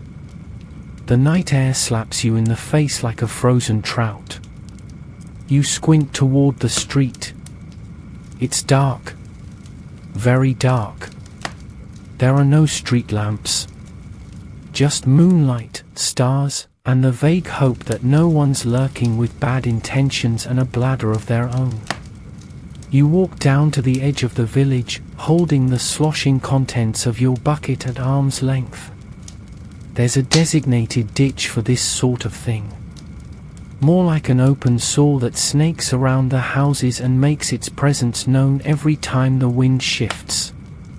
You dump the bucket's contents and instantly regret breathing. The ditch gurgles ominously. You pretend not to hear it. A rat scurries away, offended by the intrusion. Somewhere, a rooster crows too early. You consider moving to a different century. In some wealthier homes, there's a wooden seat built over a pit, the medieval version of indoor plumbing. It's called a guardrobe. It sounds fancy. It's not. The pit below gets shoveled out occasionally, usually by someone paid in ale and trauma. If you're in a castle, the waste drops into a chute that leads down the outer wall. Which is gross for obvious reasons, especially if you're standing outside admiring the architecture when someone upstairs has, used the facilities. A quirky fact, some guardrobes were placed high in castle towers not for privacy, but to keep enemies from sneaking in through them. Imagine being an invader crawling through a chute and realizing, too late, what it's really used for. Nature's booby trap. Back in town, there are shared outhouses, more like shacks with holes in the ground. They're rarely cleaned, usually infested, and often occupied by someone taking their sweet medieval time. You've waited in line behind 3 people while trying to hold it together with pure willpower and crossed ankles. If you're traveling, it's even worse. You might have to walk to the edge of a field, squat behind a tree, and hope no one recognizes your boots. Modesty? There's a reason everyone wears long tunics. It's not fashion, it's camouflage. Hygiene is another issue entirely. Toilet paper? A distant dream. People use moss, leaves, straw, or the corner of a rag they hope no one notices. You once saw a man use his hat. He did not wear it again. After finishing your business, somehow, someway, you return home, a little colder, a little deader inside. You rinse the bucket with water that's already questionable and add a sprig of something herbal, because you're fancy like that. Mint if you've got it. Time if you're desperate. Nothing if it's Tuesday. You place the bucket back in the corner with a solemn nod. It's not glamorous, but it's honest. And it'll be needed again in a few hours. Historians still argue whether sanitation practices were actually improving by the late Middle Ages or if everyone had just given up. Some towns began to implement waste removal systems, carting it out beyond the walls. Others simply let it accumulate until the stench made its own weather. And when disease hit, those ditches, pits, and buckets became breeding grounds. Flies, rats, and filth did their part. People got sick, and sanitation slowly became something worth considering. But considering didn't mean fixing. Not yet. You crawl back under your blanket, avoiding the straw that pokes you in the ribs. Someone beside you rolls over, mumbling in their sleep. Someone else coughs. You lie there, eyes open, wondering how something so basic could be so complicated. Then again, that's medieval life in a nutshell. Complicated, smelly, and always a little too public. You shut your eyes and try to sleep, knowing the bucket's still there. Watching. Waiting. Bath time has arrived, or rather, it's been forced upon you by a perfect storm of peer pressure, itchy skin, and a beetle that just crawled out of your shirt sleeve. You can't ignore it anymore. The moment has come. You're going to bathe. But first, you have to build the bath. You start by hauling water. Bucket after bucket from the well, each one sloshing with a mixture of hope, silt, and maybe a tadpole or 2. It takes half the day just to fill a wooden tub, assuming you even own one. If not, you're borrowing from someone who charges you 2 onions and a promise not to tell anyone what happened last midsummer festival. The tub itself is barely big enough for one person and leaks if you breathe near it too hard. You patch it with wax and cross your fingers. Once it's full, you start the fire beneath the metal cauldron. You'll have to heat every bucket of water by hand. Slowly, carefully, and with lots of swearing. You pour the first hot bucket into the tub. Steam rises. It smells like wet wood and ambition. You pour a second, then a third. Eventually, you have something close to warm water and nowhere near enough energy to enjoy it. You strip down in the same room where your family eats. If you're lucky, they've cleared out. If not, they're pretending not to look.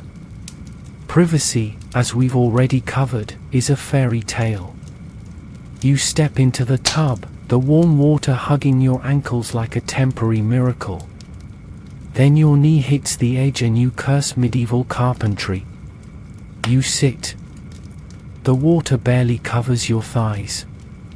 You try to relax. It's impossible. You're in lukewarm soup with a splinter in your foot and a cat staring at you like it's judging your life choices. Soap? Maybe. If you have it, it's made from animal fat and ashes. It smells like burnt bacon and feels like regret. You lather it up, scrub your arms, and avoid your face because your eyes still sting from last time.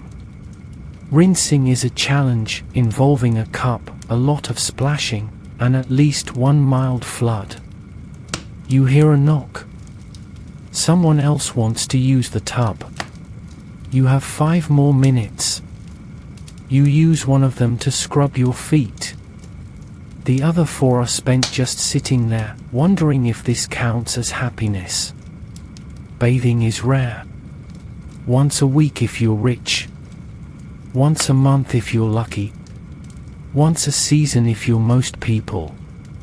It's not because people hate cleanliness, it's because water is scarce, time-consuming, and frankly dangerous.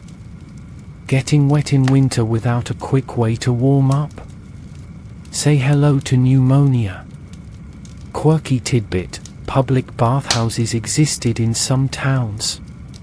Communal spaces where people bathed, gossiped, and sometimes got a little too cozy. Think of them as medieval spas mixed with a hint of scandal. Eventually, they were shut down or frowned upon by the church for being temptation zones. Spoil sports. After your bath, you stand up carefully. The water is now greyish, floating with mystery bits. You step out, grab a linen towel, more of a rag, and pat yourself dry. Your skin feels raw. Your hair is wet. And there's no conditioner in sight. Now comes the tricky part, dumping the water. You can't just toss it outside. Okay, you can. And most people do. But technically, it's supposed to go into the waste trench. You stagger out with your tub, sloshing what was once your pride all over the threshold. You pour it into the gutter. It mixes with something unholy. You don't ask. You just go back inside and sit by the fire, shivering. You look around. Your family's pretending you don't smell like boiled laundry anymore. You're clean, for now. You savor it. You stretch. You itch less. The lice, you hope, have drowned or at least moved on to someone else. Historians still argue whether people were dirtier than we think or just used different standards. After all, they changed their linen underclothes more often than outerwear. They combed their hair, wiped their hands, and avoided bathing not out of laziness, but because the infrastructure just wasn't there. And honestly, even kings bathed infrequently. Henry IV of Castile was called the impotent, but his real sin was probably skipping showers. Queen Isabella of Spain allegedly bathed only twice in her life, once when she was born and once before her wedding. You, on the other hand, are now up to one bath in Indiana, let's call it 3 weeks. You're royalty by comparison. You sit and let the warmth of the fire dry you the rest of the way. You pick dirt from under your nails. You comb your hair with a wooden fork. You consider, briefly, if you'll do this again before the snow melts. Maybe. If a beetle climbs into your shirt again. You're 15, maybe 16, so obviously, it's time to get married. No, you don't get to choose who. No, love is not part of the negotiation. This is medieval matchmaking, and your hand in marriage is a transaction involving livestock, acreage, or the strategic avoidance of blood feuds. You sit on a stool in your best tunic, read, the one with fewer holes, and try to look agreeable. Across the table, 2 adults argue about your future like you're a particularly complicated goat. Your father wants 2 pigs and a small plot of land. The other side offers 1 cow and the promise not to sue after last year's incident. Eventually, they agree. You're getting married next month. Congratulations. If you're a girl, your marriage has likely been arranged since you were born. Maybe your future husband's family lent your parents money. Maybe it's a reward for loyalty to the local lord. Maybe it's just convenient. Your age doesn't really matter. Once you hit puberty, you're seen as eligible, ready or not. And if you're a boy, well, you get a bit more time. Maybe you'll inherit a bit of land, maybe not. Maybe you're marrying into a family with better tools. Either way, your bride might be 12, quiet, and very confused about what's happening. There's no proposal. No kneeling. No romantic moonlit confessions. The only rings involved might be those left by the mug of ale the adults toast with when they seal the deal. The wedding itself is fast and functional. A priest recites the words, you mutter your vows, and everyone claps when it's over. There might be dancing, bread, and a suspicious meat pie. If someone can play a lute, you're fancy. If the weather's good, the party spills into the muddy lane. Someone inevitably drinks too much and falls in a trough.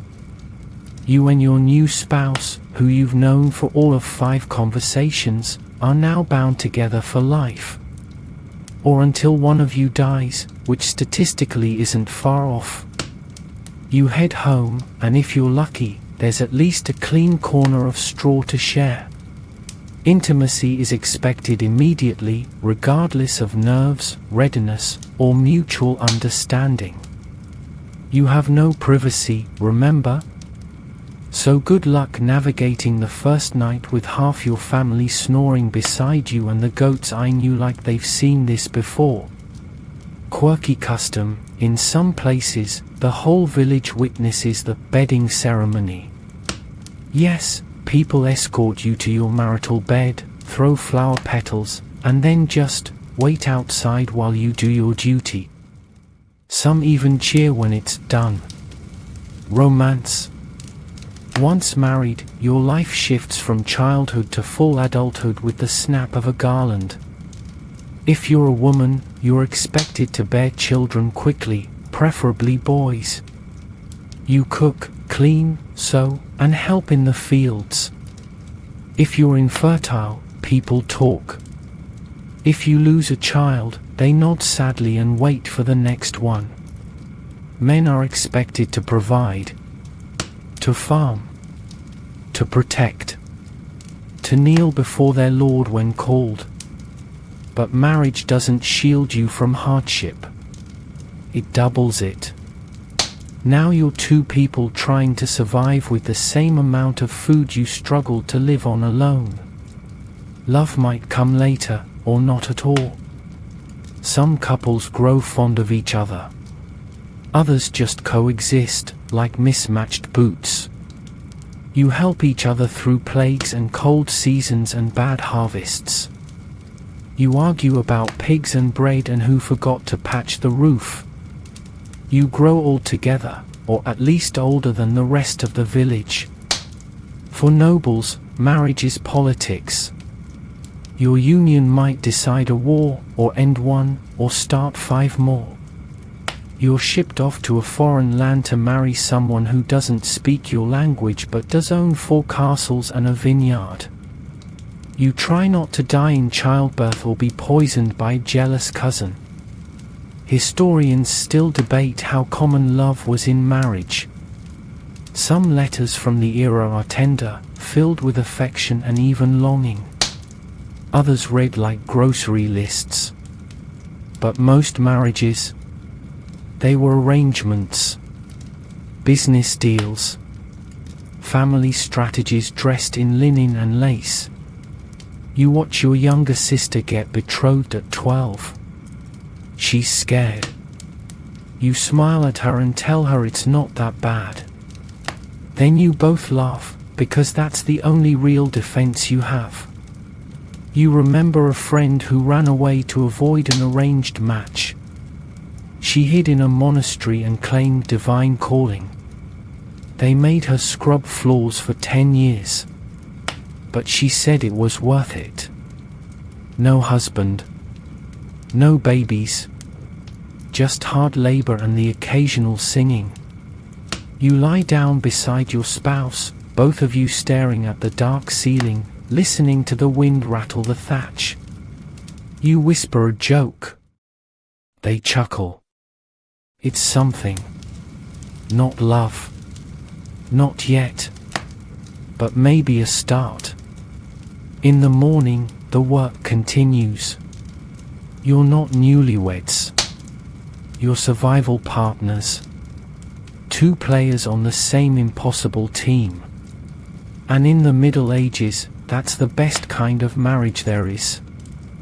You rub your eyes and yawn, blinking at the grey light creeping through the shutters. Today, you're not heading to the field or market, you're going to school. Except it's not school like you know it.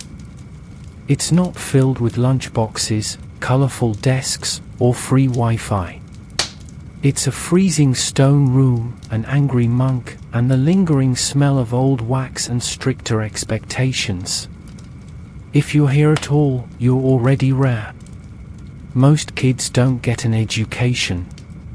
If you're a peasant, your school is the field, your homework is shearing sheep, and your report card is whether you survive winter.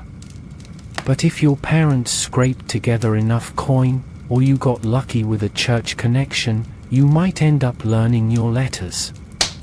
You step inside the one-room classroom. It's attached to the local monastery, which means your teacher is also your confessor.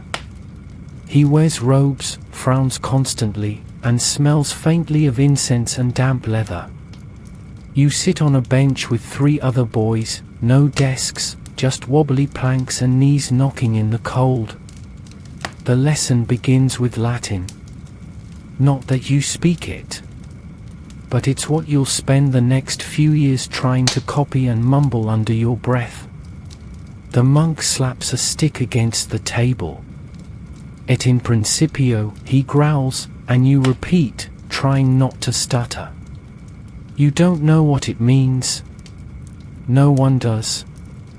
You just know you're supposed to write it very neatly, on parchment that took a sheep's entire backside to produce. There are no pencils. You use a quill, if you're trusted with one, or a sharpened reed dipped in ink so gritty it could double as paint.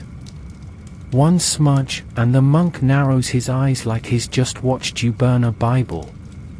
2 smudges. You get a quick tap on the knuckles. Discipline is immediate, unflinching, and definitely not subject to debate. Girls, by the way, aren't here.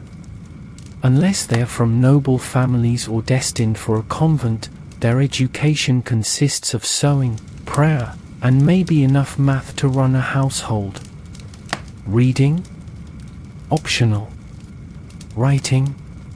Rare. Latin? That's for the choir boys and future scribes.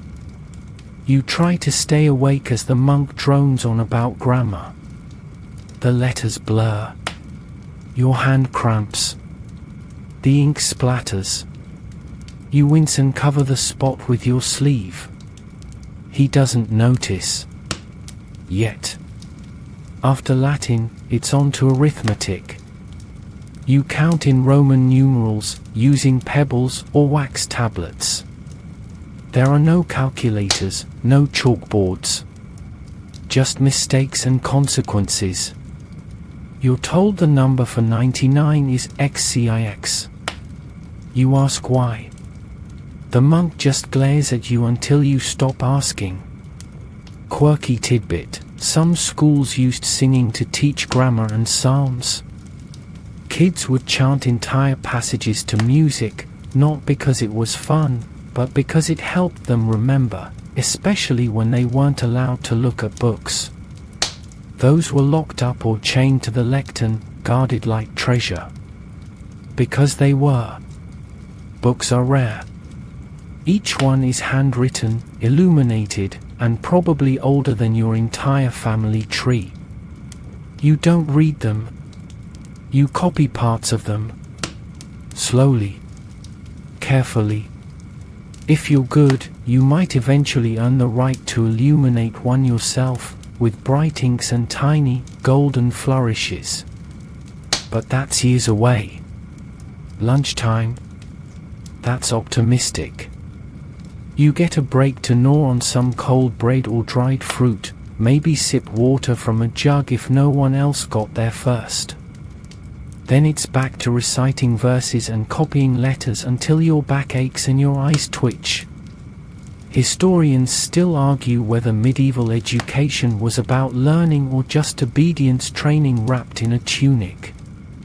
Because while you do learn, eventually, you're also being molded into something specific: a clerk, a scribe, a future priest. The point is not knowledge for knowledge's sake. It's control, structure, and the smooth running of the kingdom's endless paperwork. The day ends with more chanting, more kneeling. You thank God for the opportunity, because even this cramped, painful routine is a privilege most never get. You look at your fingers, stained with ink. You look at the parchment, filled with your crooked lines. And you sigh. You might never become a scholar. You might end up back in the field anyway. But for now, you can write your name. You can read a psalm. And that's something. You shuffle home, feet numb, head spinning with half-remembered verbs and the knowledge that tomorrow you'll do it all again. And this time, maybe, just maybe, you won't smudge the ink. The church bell tolls. Again. Not for a funeral this time, just because it's time for prayers. Or time to work. Or time to stop working. Or maybe just because Brother Adalbert really enjoys his job up in the tower. Either way, you hear it, and that means it's time to listen. The church is calling, and in medieval life, you answer. Always. You cross yourself without thinking. It's muscle memory now, as automatic as breathing, and about as negotiable. Because religion isn't just something you do on Sunday, it's the framework of your entire existence. It decides what you eat, when you work, when you sleep, who you marry, and what you're allowed to think about when you stare into the fire for too long. Today is a holy day. Or maybe a saint's day. Or a fast day. Honestly, you've lost track. The medieval calendar is packed tighter than a merchant's purse. There are over 100 religious observances a year, some joyful, some somber, most involving mandatory church attendance and deeply questionable food restrictions. You pull on your least stained tunic and head to the chapel. It's small, dark, and always cold. A single stained glass window filters the light into murky rainbows. Candles flicker, casting long shadows across the stone walls. The air smells like wax, wood smoke, and a hint of mold that never quite goes away. The priest stands at the front, reciting in Latin. You understand none of it, but you nod solemnly when everyone else does. You kneel when they kneel. You mutter the prayers you've memorized by sound, not by meaning. It's not about comprehension. It's about obedience. And maybe, if you're lucky, redemption. You listen as the priest warns of sin, pride, greed, lust, and that thing you did last Tuesday that definitely wasn't your fault but also maybe was. You feel a flicker of guilt. You cross yourself again. Better safe than eternally damned. Quirky tidbit: some churches hired people to poke you if you nodded off during sermons. A literal stick to the ribs to keep your soul alert. You learned this the hard way last Lent. You're still mad about it. Back home, the church remains in control. You can't eat meat on certain days. You're told when to fast, when to feast, when to be silent, and when to confess that you might have stolen a turnip. You light candles for the sick. You tithe part of your meager income. You whisper prayers over your children's beds and hope it's enough. There's a small altar in your home, tucked beside the hearth. It's got a crude carving of a saint, maybe Street Cuthbert, maybe just a very tired-looking man with a halo. You leave offerings there, coins if you're lucky, herbs if you're not, a bit of bread if that's all you've got. You pray before journeys, before meals, before childbirth, before sleeping. Because anything might be your last moment, and you'd rather not face the afterlife with an unchecked spiritual to-do list. If you sin, and everyone does, you confess. To a priest, to your God, to the sky if it's late and you're out in the fields. You ask forgiveness for things you understand and things you don't. Your mind becomes a constant loop of tiny repentance. And if something bad happens, a failed crop, a sick child, a house fire, you assume you're being punished. For pride, for envy, for not crossing yourself fast enough. The church says it's divine will. You believe them. You have to. Because the alternative is chaos. Historians still debate whether the church truly cared for the poor or simply controlled them with fear and incense. But to you, it's all you've known.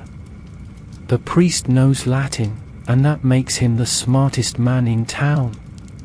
He speaks for God, and his sermons are the only news you get. He tells you what's right, what's forbidden, what's forever. You think, sometimes, about what lies beyond.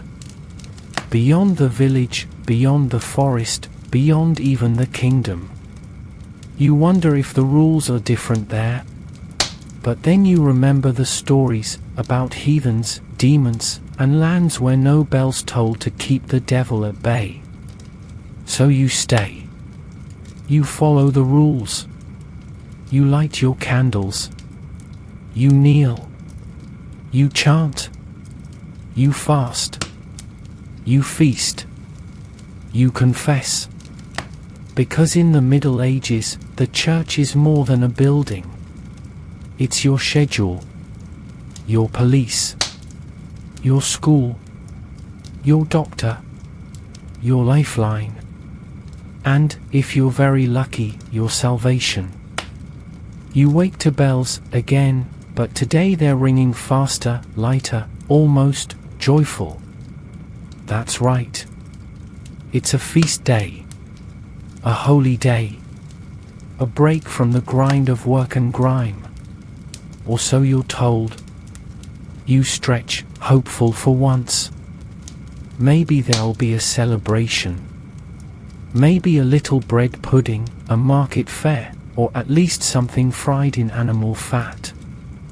You pull on your best tunic, meaning the one with the fewest tears and stains, and step outside. The village is buzzing. Not with music or dancing just yet, but with activity. Women are sweeping doorways, stringing up herbs and flowers. Children are chasing one another with ribbons. The town square is starting to fill with vendors shouting their usual lies but with a slightly more festive tone. Today's feast?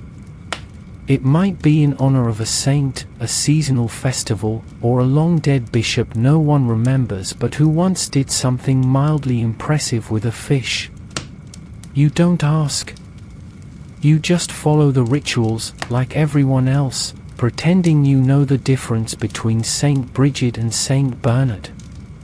The first stop is church. Always church. The Mass is longer today, the Latin droning louder than usual, but the incense is thick and the priest is smiling, so you assume God's in a good mood. You kneel, rise, kneel again, and sneak peeks at the stained glass window while trying not to pass out from standing on an empty stomach. After church, the festivities begin. The word suggests celebration. What it really means is a brief pause in labor so you can do slightly different labor. You help haul barrels to the square, set up a long table covered in rough linen, and fan the fire under the community stew pot, which smells aggressively like cabbage. You look around, hoping for something exciting. A juggler. A puppet show. Maybe a bear tied to a post if it's payday for the local noble. What you get is Brother Martin playing the hurdy-gurdy like it's under protest. Still, the music has rhythm, and some of the children dance, their bare feet kicking up dust and dreams. There's food, at least. But don't get your hopes too high. It's the same stuff, just more of it. Bread. Stew. A few dried fruits if someone's been hoarding. A whole chicken. That's luxury. Someone's brought an actual pie, and the whole village lines up to look at it like it's the crown jewels. You might get a sliver. You might not. That's medieval gambling. Quirky tidbit, in some villages, there were competitions during feast days, tug-of-war, sack races, or climb the greased pole for a goose. Yes, a real goose. Yes, it was alive. Yes, it probably hated every moment. You help serve the elder widow her meal first, because that's tradition, and maybe superstition. No one wants to offend the old folks on a feast day. They're closer to the other side and might have pull.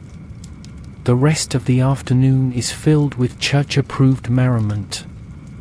That means no bawdy songs, no gambling openly, and definitely no dancing that involves too much wrist movement. The priest watches from a bench, sipping wine and pretending not to hear someone in the back tuning a lute with suspicious enthusiasm. You catch a piece of honey cake. Real honey. Your taste buds explode. You consider proposing to the baker's apprentice. Then you realize it's the same boy who once sneezed into your bowl of stew, and the romance dies immediately. Even during the celebration, work creeps in. Someone's ox has wandered off. A girl gets stung by a bee and her mother rushes her to the herbalist. A cartwheel breaks. You help fix it, because that's life. Even on holy days, something always needs patching. Historians still argue whether feast days actually provided rest or just shifted the burden of work into more colorful settings. One thing's for sure, you're tired, your back still hurts, and you've heard that hurdy-gurdy song 17 times today. But you're smiling. Just a little. As the sun begins to set, the celebration winds down. People wander home with bellies that are slightly fuller, heads that are slightly lighter, and a vague sense that they survived another marker on the calendar. Children fall asleep in the straw. A young couple disappears behind the granary, only to return with red cheeks and hay in unfortunate places. You sit by the fire and pick at the last of your bread, thinking about tomorrow. Back to the fields. Back to hauling, chopping, scraping, surviving. But for now, you've had a day. A brief, muddy, smoky, overly religious day, but a day all the same. You yawn, stretch, and scratch under your collar. You've sweated through your only tunic, spilled stew on your shoes, and you're still chewing a piece of something that might be carrot or might be wood. But for just one moment, you feel almost human. Like life might contain tiny flashes of warmth between all the drudgery. Even if you'll be back at church before sunrise for morning prayers. The crowd roars. Not like a crowd at a concert or a sports game. This is raw, animal noise, the kind people make when they smell blood, sweat, and the vague promise of something terrible about to happen. You push your way closer to the front, jostled between a butcher's apprentice and a man who smells like expired turnips. Welcome to medieval entertainment. There are no cinemas, no Netflix, no video games. But medieval people still need to escape the grind of endless toil, disease, and the occasional marauding army. So instead, they gather for public events designed to distract, amuse, and sometimes permanently traumatize. Today's headliner: a public execution. You sigh. Again. They've set up the scaffold in the square. The crowd is buzzing. Someone's selling pies. Kids are climbing up barrels to get a better view. The condemned stands with their head bowed, surrounded by guards who mostly look bored. The hangman's checking the rope like he's polishing a prized lute. The execution isn't just justice, it's a performance. You don't come here because you're angry. You come because it's what people do. It's dramatic. It's terrifying. And it's morbidly fascinating. A priest mumbles last rites. The crowd hushes. The moment arrives. You watch. You flinch. Then you cheer, or pretend to. Because that's expected. Justice has been served. Sort of. But if executions aren't your thing, don't worry. There's plenty of other entertainment. Like bear baiting. That's right, someone brings a chained bear into the square and sets dogs on it. Everyone watches as the animals attack each other. It's loud. Brutal. Dangerous. People laugh. Kids clap.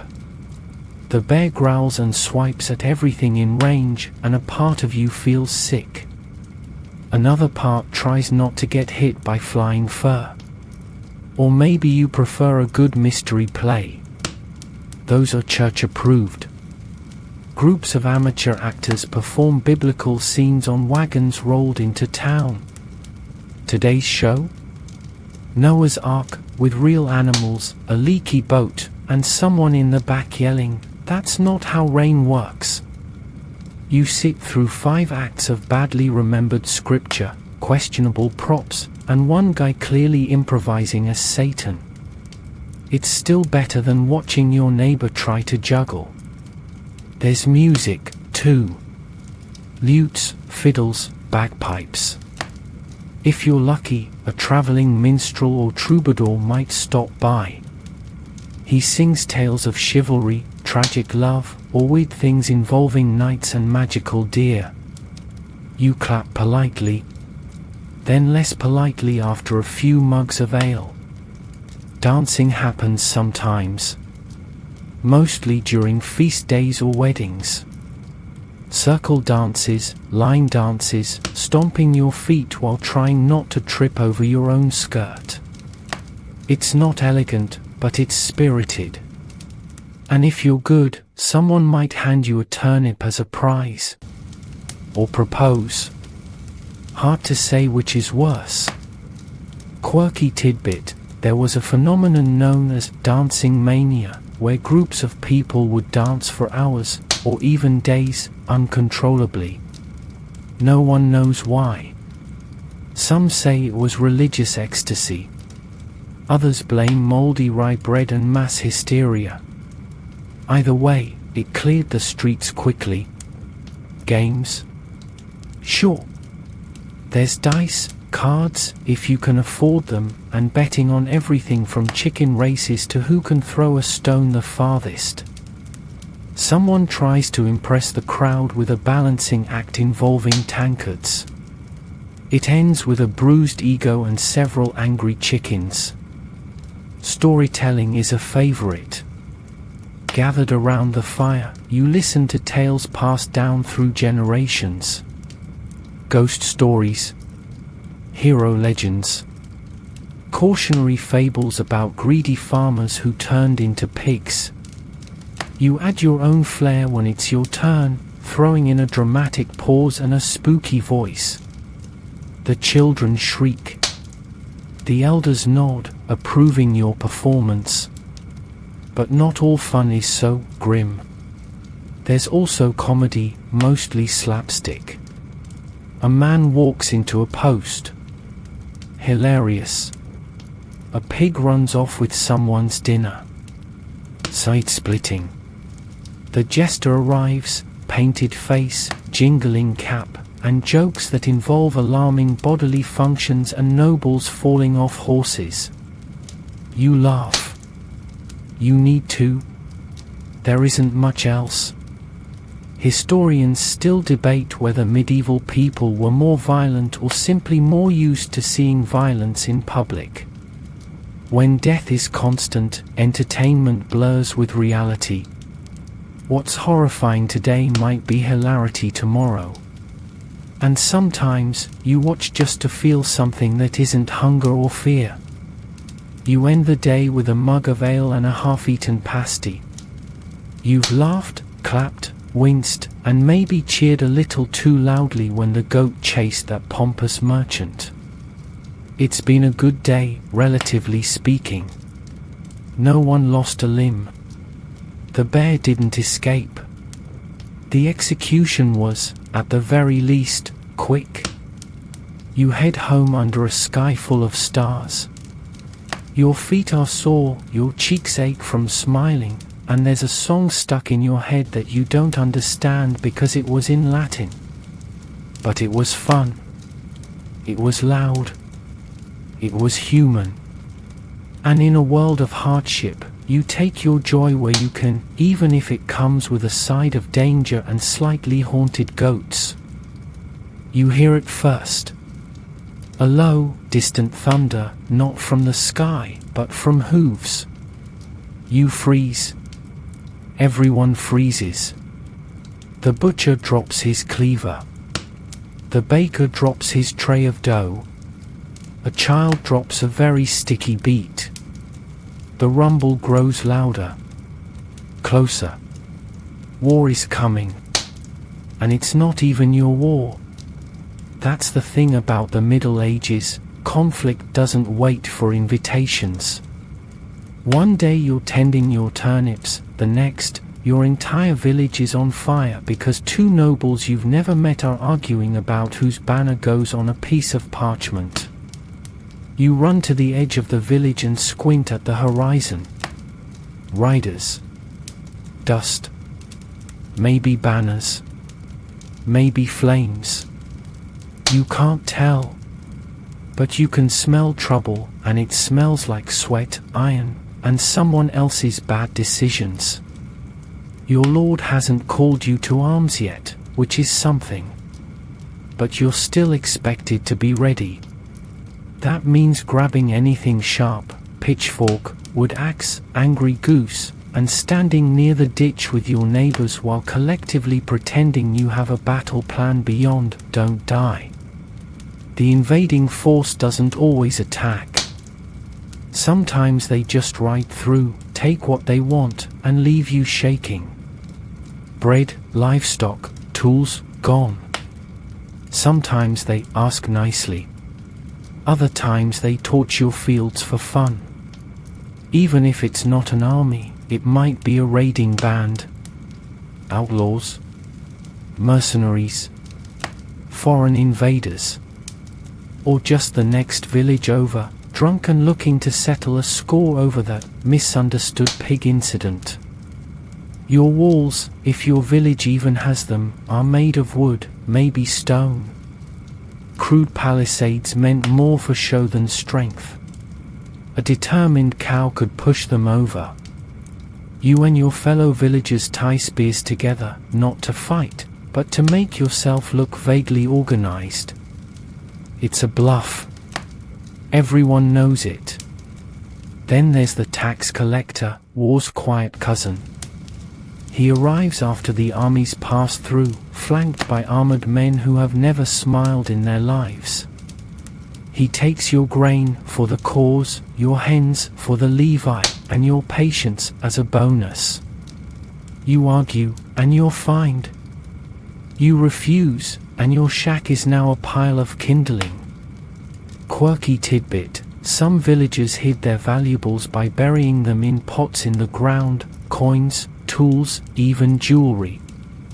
Archaeologists still find them today, often alongside the unmistakable signs of a very bad day that followed. Historians still debate whether most medieval people supported these wars or simply endured them like bad weather. You know the answer. No one here wants to die over which prince gets the shiny rock in the river valley. You just want to keep your cow, your children, and your remaining teeth. If your lord does call you to serve, you're handed a rusty sword and a padded vest made from old rags. You march for days, sleep on mud, eat less than a squirrel, and maybe get an arrow in the gut from a man with a different accent and the same empty stomach. You've heard stories from survivors.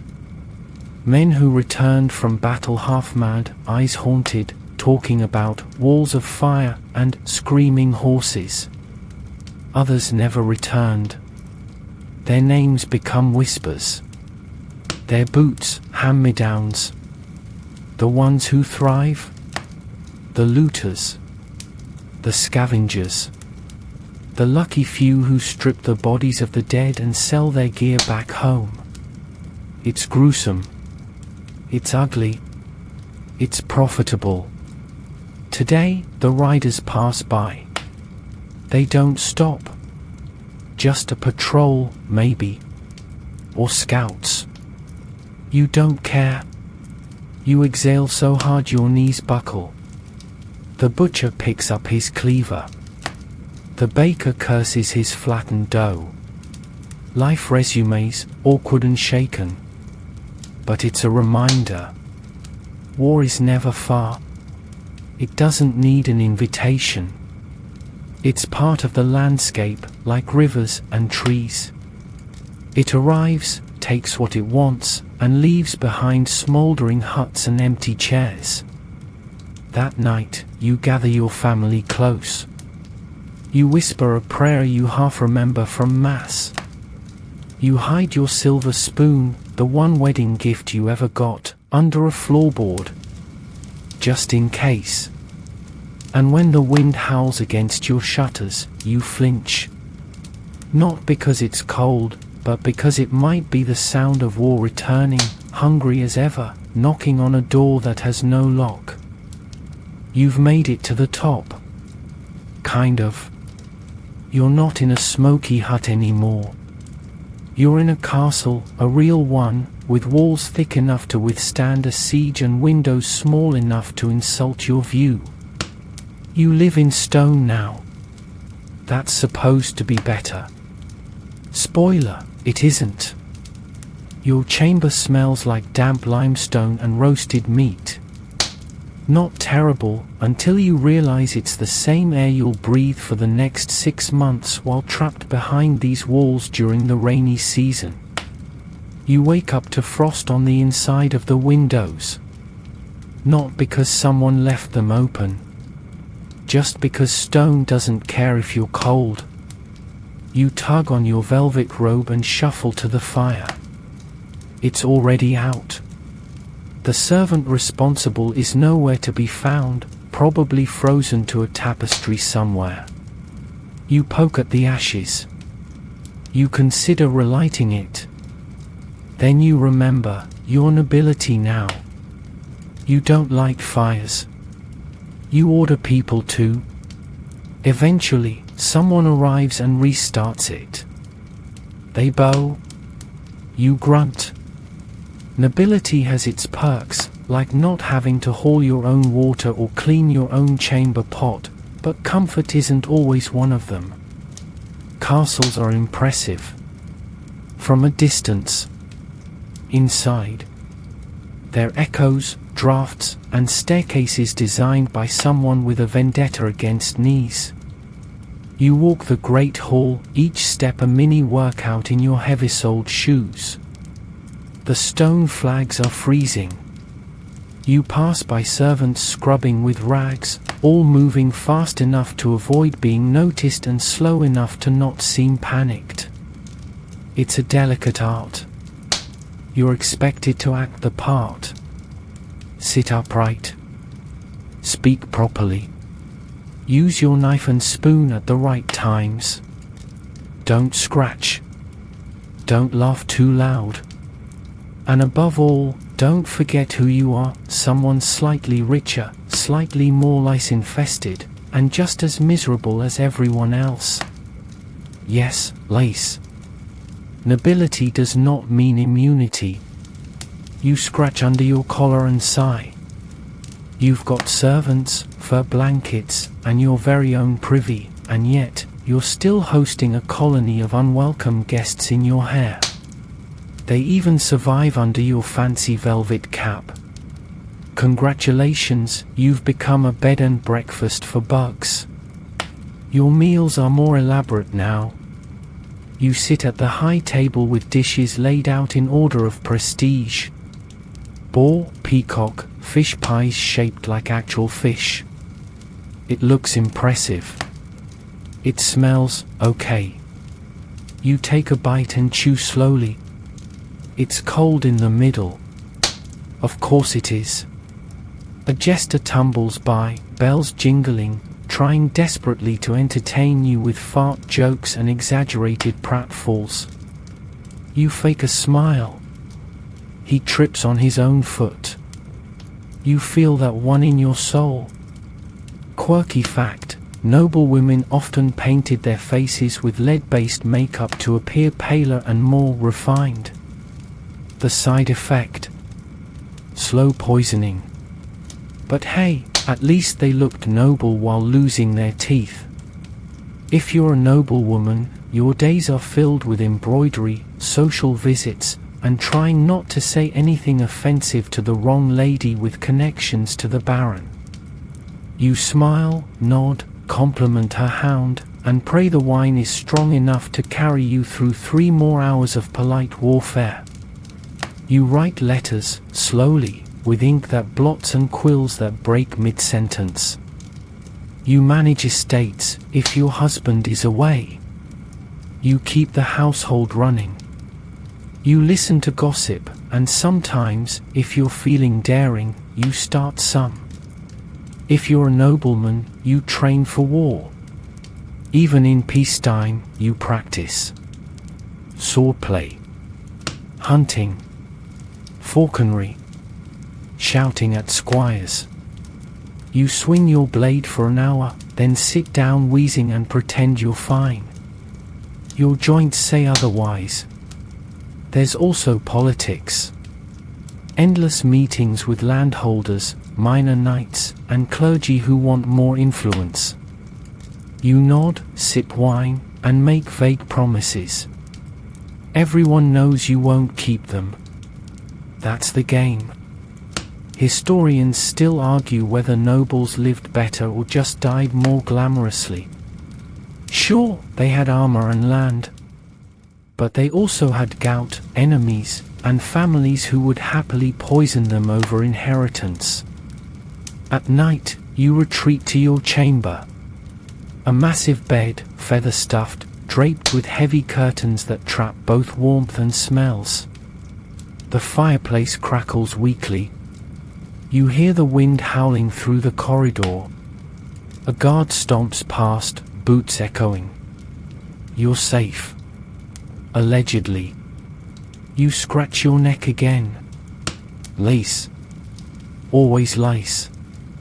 And still, despite everything, the cold, the politics, the bugs, you fall asleep feeling slightly more important than the peasants.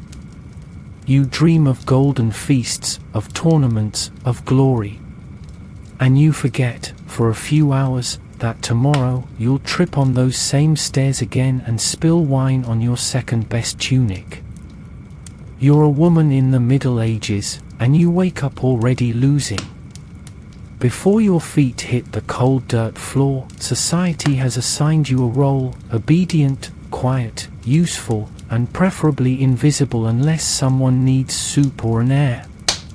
Your hair is covered, your voice is softened, and your options are few. You rise before dawn, not to meditate or take a peaceful walk, but because someone has to make the fire, boil the water, feed the chickens, and begin grinding the day's grain by hand. Spoiler, it's you. Every day. Forever. Your clothing is modest, layers of coarse linen and wool. It covers you from neck to ankle, as if your knees might summon demons. You tie your hair back, cover it with a kerchief or wimple, and tie on your apron. Ready for battle. Domestic battle, that is. If you're unmarried, your father manages your life. If you're married, it's your husband. If you're widowed, well, you finally make decisions, but you also get constant whispers behind your back. Independent women are suspicious. If you smile too much, you're hiding something. If you don't smile at all, you're definitely a witch. And if you're rich, the pressure only shifts. You don't haul water, sure, but your life becomes embroidery, appearances, and producing heirs. Your body is no longer yours, it's the property of dynasties, traded like fertile land. Your meals are better, but your freedom is just as thin. Marriage is not a romantic choice. It's a contract. You're betrothed young, 12, sometimes younger. You're expected to start bearing children as soon as your body can.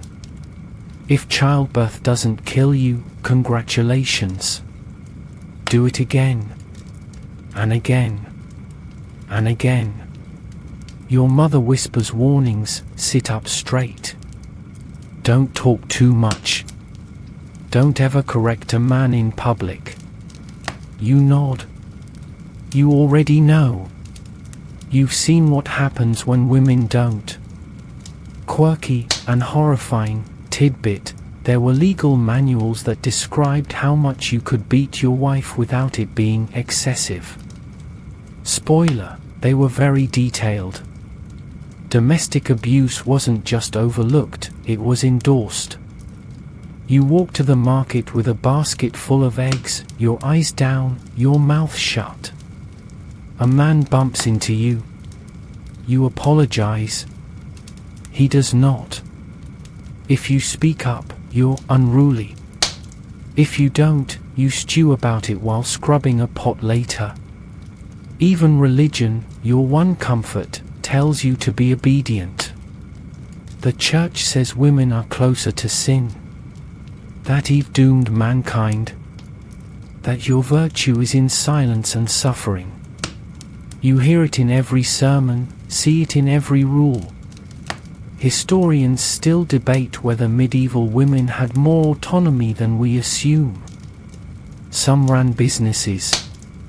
Some were scribes. Some wielded influence behind veils and tapestries. But for most, it was survival, not self-expression. If you're a peasant woman, your work is endless. You carry water, tend animals, cook, spin, sew, clean, harvest, and raise children, all while dodging disease, war, and childbirth mortality. You're the first to rise, the last to sleep, and the only one who knows where the good firewood is. And yet, you have moments. You laugh with other women at the well. You sing while you bake. You share gossip, prayers, herbal remedies. You feel powerful when you deliver a baby, when your herb salve heals a neighbor's rash, when your bread rises just right. If you're accused of witchcraft, because your goat produced twins, or your hair is too red, or someone's crops failed, you're dragged before a panel of very serious men. You're asked impossible questions. Do you commune with spirits? Why did your neighbor's child get sick? Why are you not smiling? You smile. Too late. Now you're suspicious and smug. Punishment varies. Maybe a fine. Maybe exile. Maybe worse. You remember the midwife who knew too much. She vanished. No one speaks her name. If you're a nun, you live cloistered, isolated, silent, but also safe-ish. You copy texts. You pray. You sing hymns. You avoid childbirth and unwanted marriage. But you also forfeit freedom and affection. You belong to the church now. You teach your daughters to keep their heads down. You teach your sons to look ahead. You know they'll be treated differently. You know it, and yet, you hope. Because you endure. You always endure. Through the hunger, the work, the silence, the screams of childbirth. The way your name is never in the records unless it's next to a man's. And maybe one day, someone will remember that you kept this whole place running while being told to sit still. You see him, barefoot, muddy, his tunic too big and his face smeared with something unidentifiable. He's chasing a chicken and laughing like it's the most important mission of his short life. That's a medieval child for you. Not a student. Not a dreamer. Just a very small adult in training with no idea he's living on borrowed time. If you're a kid in the Middle Ages, childhood is a brief, grim blur. There are no cartoons, no crayons, no padded playgrounds. Your toys are rocks, sticks, and maybe a carved sheep if your dad's handy with a knife and has 15 minutes of spare time, not that he ever does. Most children don't make it past 5. That's not pessimism. That's statistics. Disease, starvation, accidents, and the general indifference of the universe mean that your first few years are basically a test. If you survive, you're considered tough enough to contribute. If not, the family mourns, the priest prays, and life moves on with aching regularity. You don't remember being coddled. There are no lullabies, no baby photos, no child-sized furniture. You sleep in the same bed as your siblings, or with your parents, or under the table if there's no room. You're swaddled as a baby, then dropped into the workforce the minute you can stand without tipping over. By age 7, you're hauling water, feeding animals, and scrubbing things that smell like regret. If you're lucky, you might be allowed to herd geese, which sounds cute until you realize geese are tiny feathered demons with beaks of vengeance. There's no school for you unless you're the son of a merchant, noble, or particularly pious farmer. Even then, education means being shouted at in Latin while you try not to ink your own face. For most children, the alphabet is a luxury and writing your name is a lifetime achievement. Play exists, but it's woven into work. You run while fetching kindling. You turn hauling stones into a race. You laugh when your brother falls into the pig trough until it's your turn and he returns the favor. Quirky tidbit: some medieval kids played a game similar to modern hopscotch called Scotch Hop. Others had dolls made from rags, or crude toy swords made from firewood and optimism. Entertainment was whatever you could squeeze between chores and your next stomachache. And speaking of stomachs, you're always hungry. Meals are basic and rarely sized for growing bodies. You eat what the adults leave behind. You learn to savor crusts and scrape bowls with the desperation of a raccoon. A plum is a miracle. A piece of cheese, a spiritual experience. If you're a girl, your life gets even smaller even faster. You learn to cook, spin, and carry infants while still one yourself. You're married off early, maybe 13, maybe younger. Your world shrinks to the hearth and the hope that your husband isn't twice your age and half your patience. If you're a boy, your world expands into fields, forests, or the forge. You're apprenticed young, your tiny hands tasked with tasks too heavy for your frame. You blister. You bleed. You keep going. Illness strikes often. Fevers, rashes, infections, all are serious. There are no pediatricians.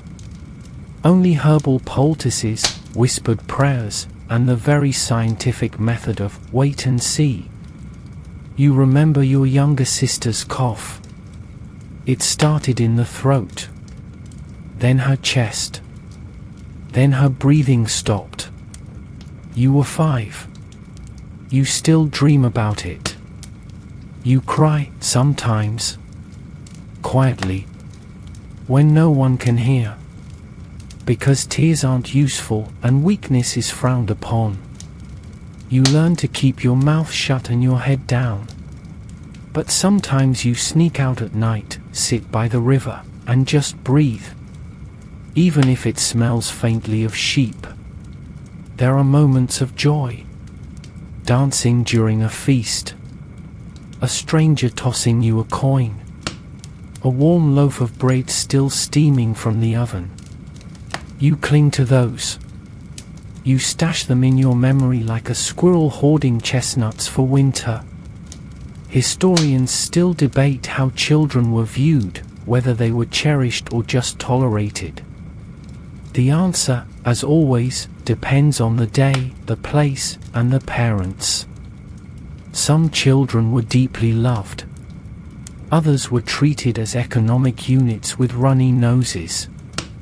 But one thing's certain, childhood, as we understand it, doesn't exist. There's no long golden age of innocence. There's just a short, muddy sprint toward adulthood, interrupted only by disease, marriage, or both. You watch the boy with the chicken. He's giggling now. That chicken is winning, and he doesn't care. You smile, just a little. He won't be a boy for long. None of them are. You stink. Not a little. Not oops I skipped shower day stink. You smell like medieval effort, layers of sweat, smoke, livestock, and whatever the street threw at you this morning. And here's the kicker, you don't notice. Because everyone smells. It's the great equalizer. You lean over a barrel of water and splash your face. It helps. Briefly. Then the wind shifts and you catch a whiff of your own armpit, and suddenly the local rat population starts giving you side eyes. There is no deodorant. No perfume counters. No scented body sprays named after mysterious fruits and confidence. There's lard soap, if you're lucky, or ashes if you're not. You scrub when you can, which is rarely. And you change your clothes even less. Your tunic, after all, is basically part of your skin now. It's absorbed so many meals, sweats, and late-night regrets that it probably has a consciousness. Washing it is a monumental task involving boiling water, scrubbing with lye, and praying your only shirt doesn't disintegrate mid-rinse. Underwear? Unclear. Maybe a linen shift. Maybe not. Either way, nothing breathes. Everything chafes. Your boots smell like a wet stable. Your hat, if you have one, smells like damp straw and sadness. But you keep wearing it. Sun protection is important. You visit the tanner's yard and regret it instantly. The smell hits like a slap, rotting flesh, urine, and the ghost of 1,000 dead cows. You gag. The workers don't. Their noses quit years ago. You remind yourself, this is why leather smells so earthy. Quirky detail, some nobles tried to mask the stink with perfumes made from rosewater, cloves, and ambergris. Yes, that's whale vomit. It was trendy. It was expensive. And it only made you smell like fancy decay. Your mouth isn't helping either. You chew herbs when you can find them. Maybe mint. Maybe parsley. But mostly, your breath has the rich, textured notes of old cheese and regret. And your teeth, if they're still in your mouth, are doing their own olfactory performance. You pass a friend who's clearly just mucked a pigpen. You don't flinch. In fact, he smells slightly better than the guy who just walked by with dried fish in his pockets. That man, by the way, is single. Somehow. If you go to church, the priest waves incense around not just for spiritual reasons but because the place smells like 300 unwashed people pretending not to exist in a small stone room. You cough into your sleeve and try to focus on the sermon, not the smell of the monk beside you, who seems to have rolled in garlic and faith. Your house smells worse.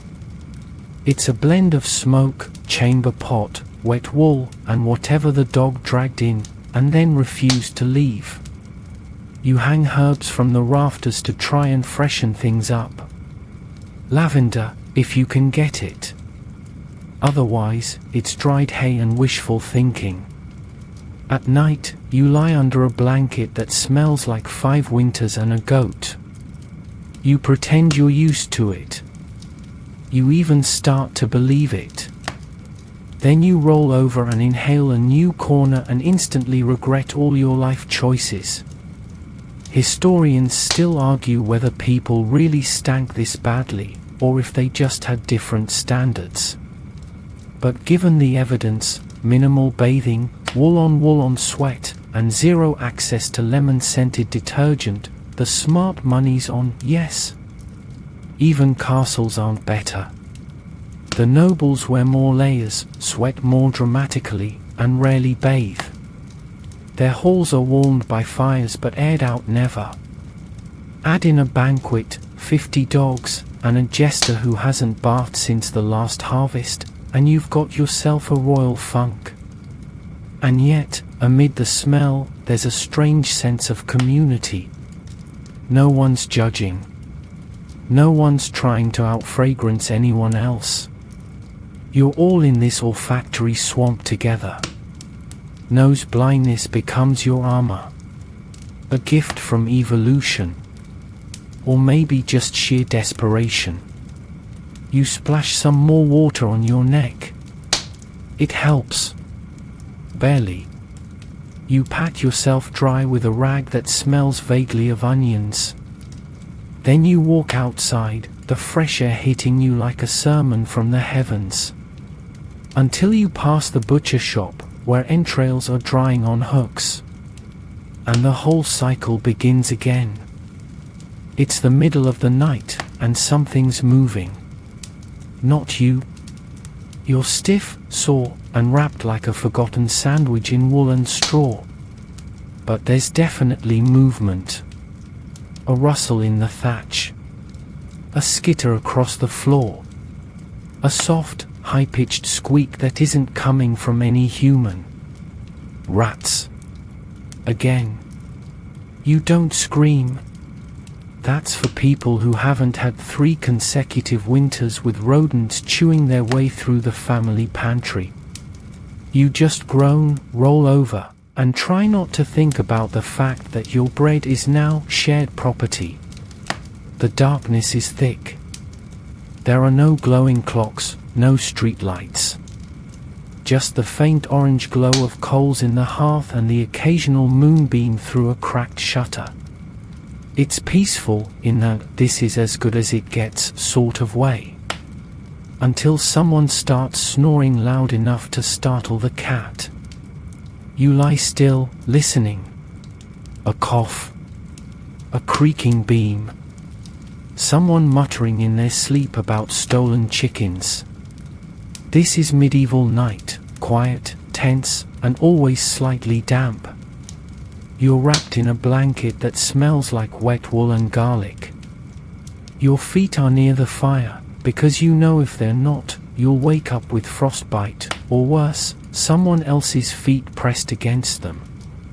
There's no such thing as sleeping alone.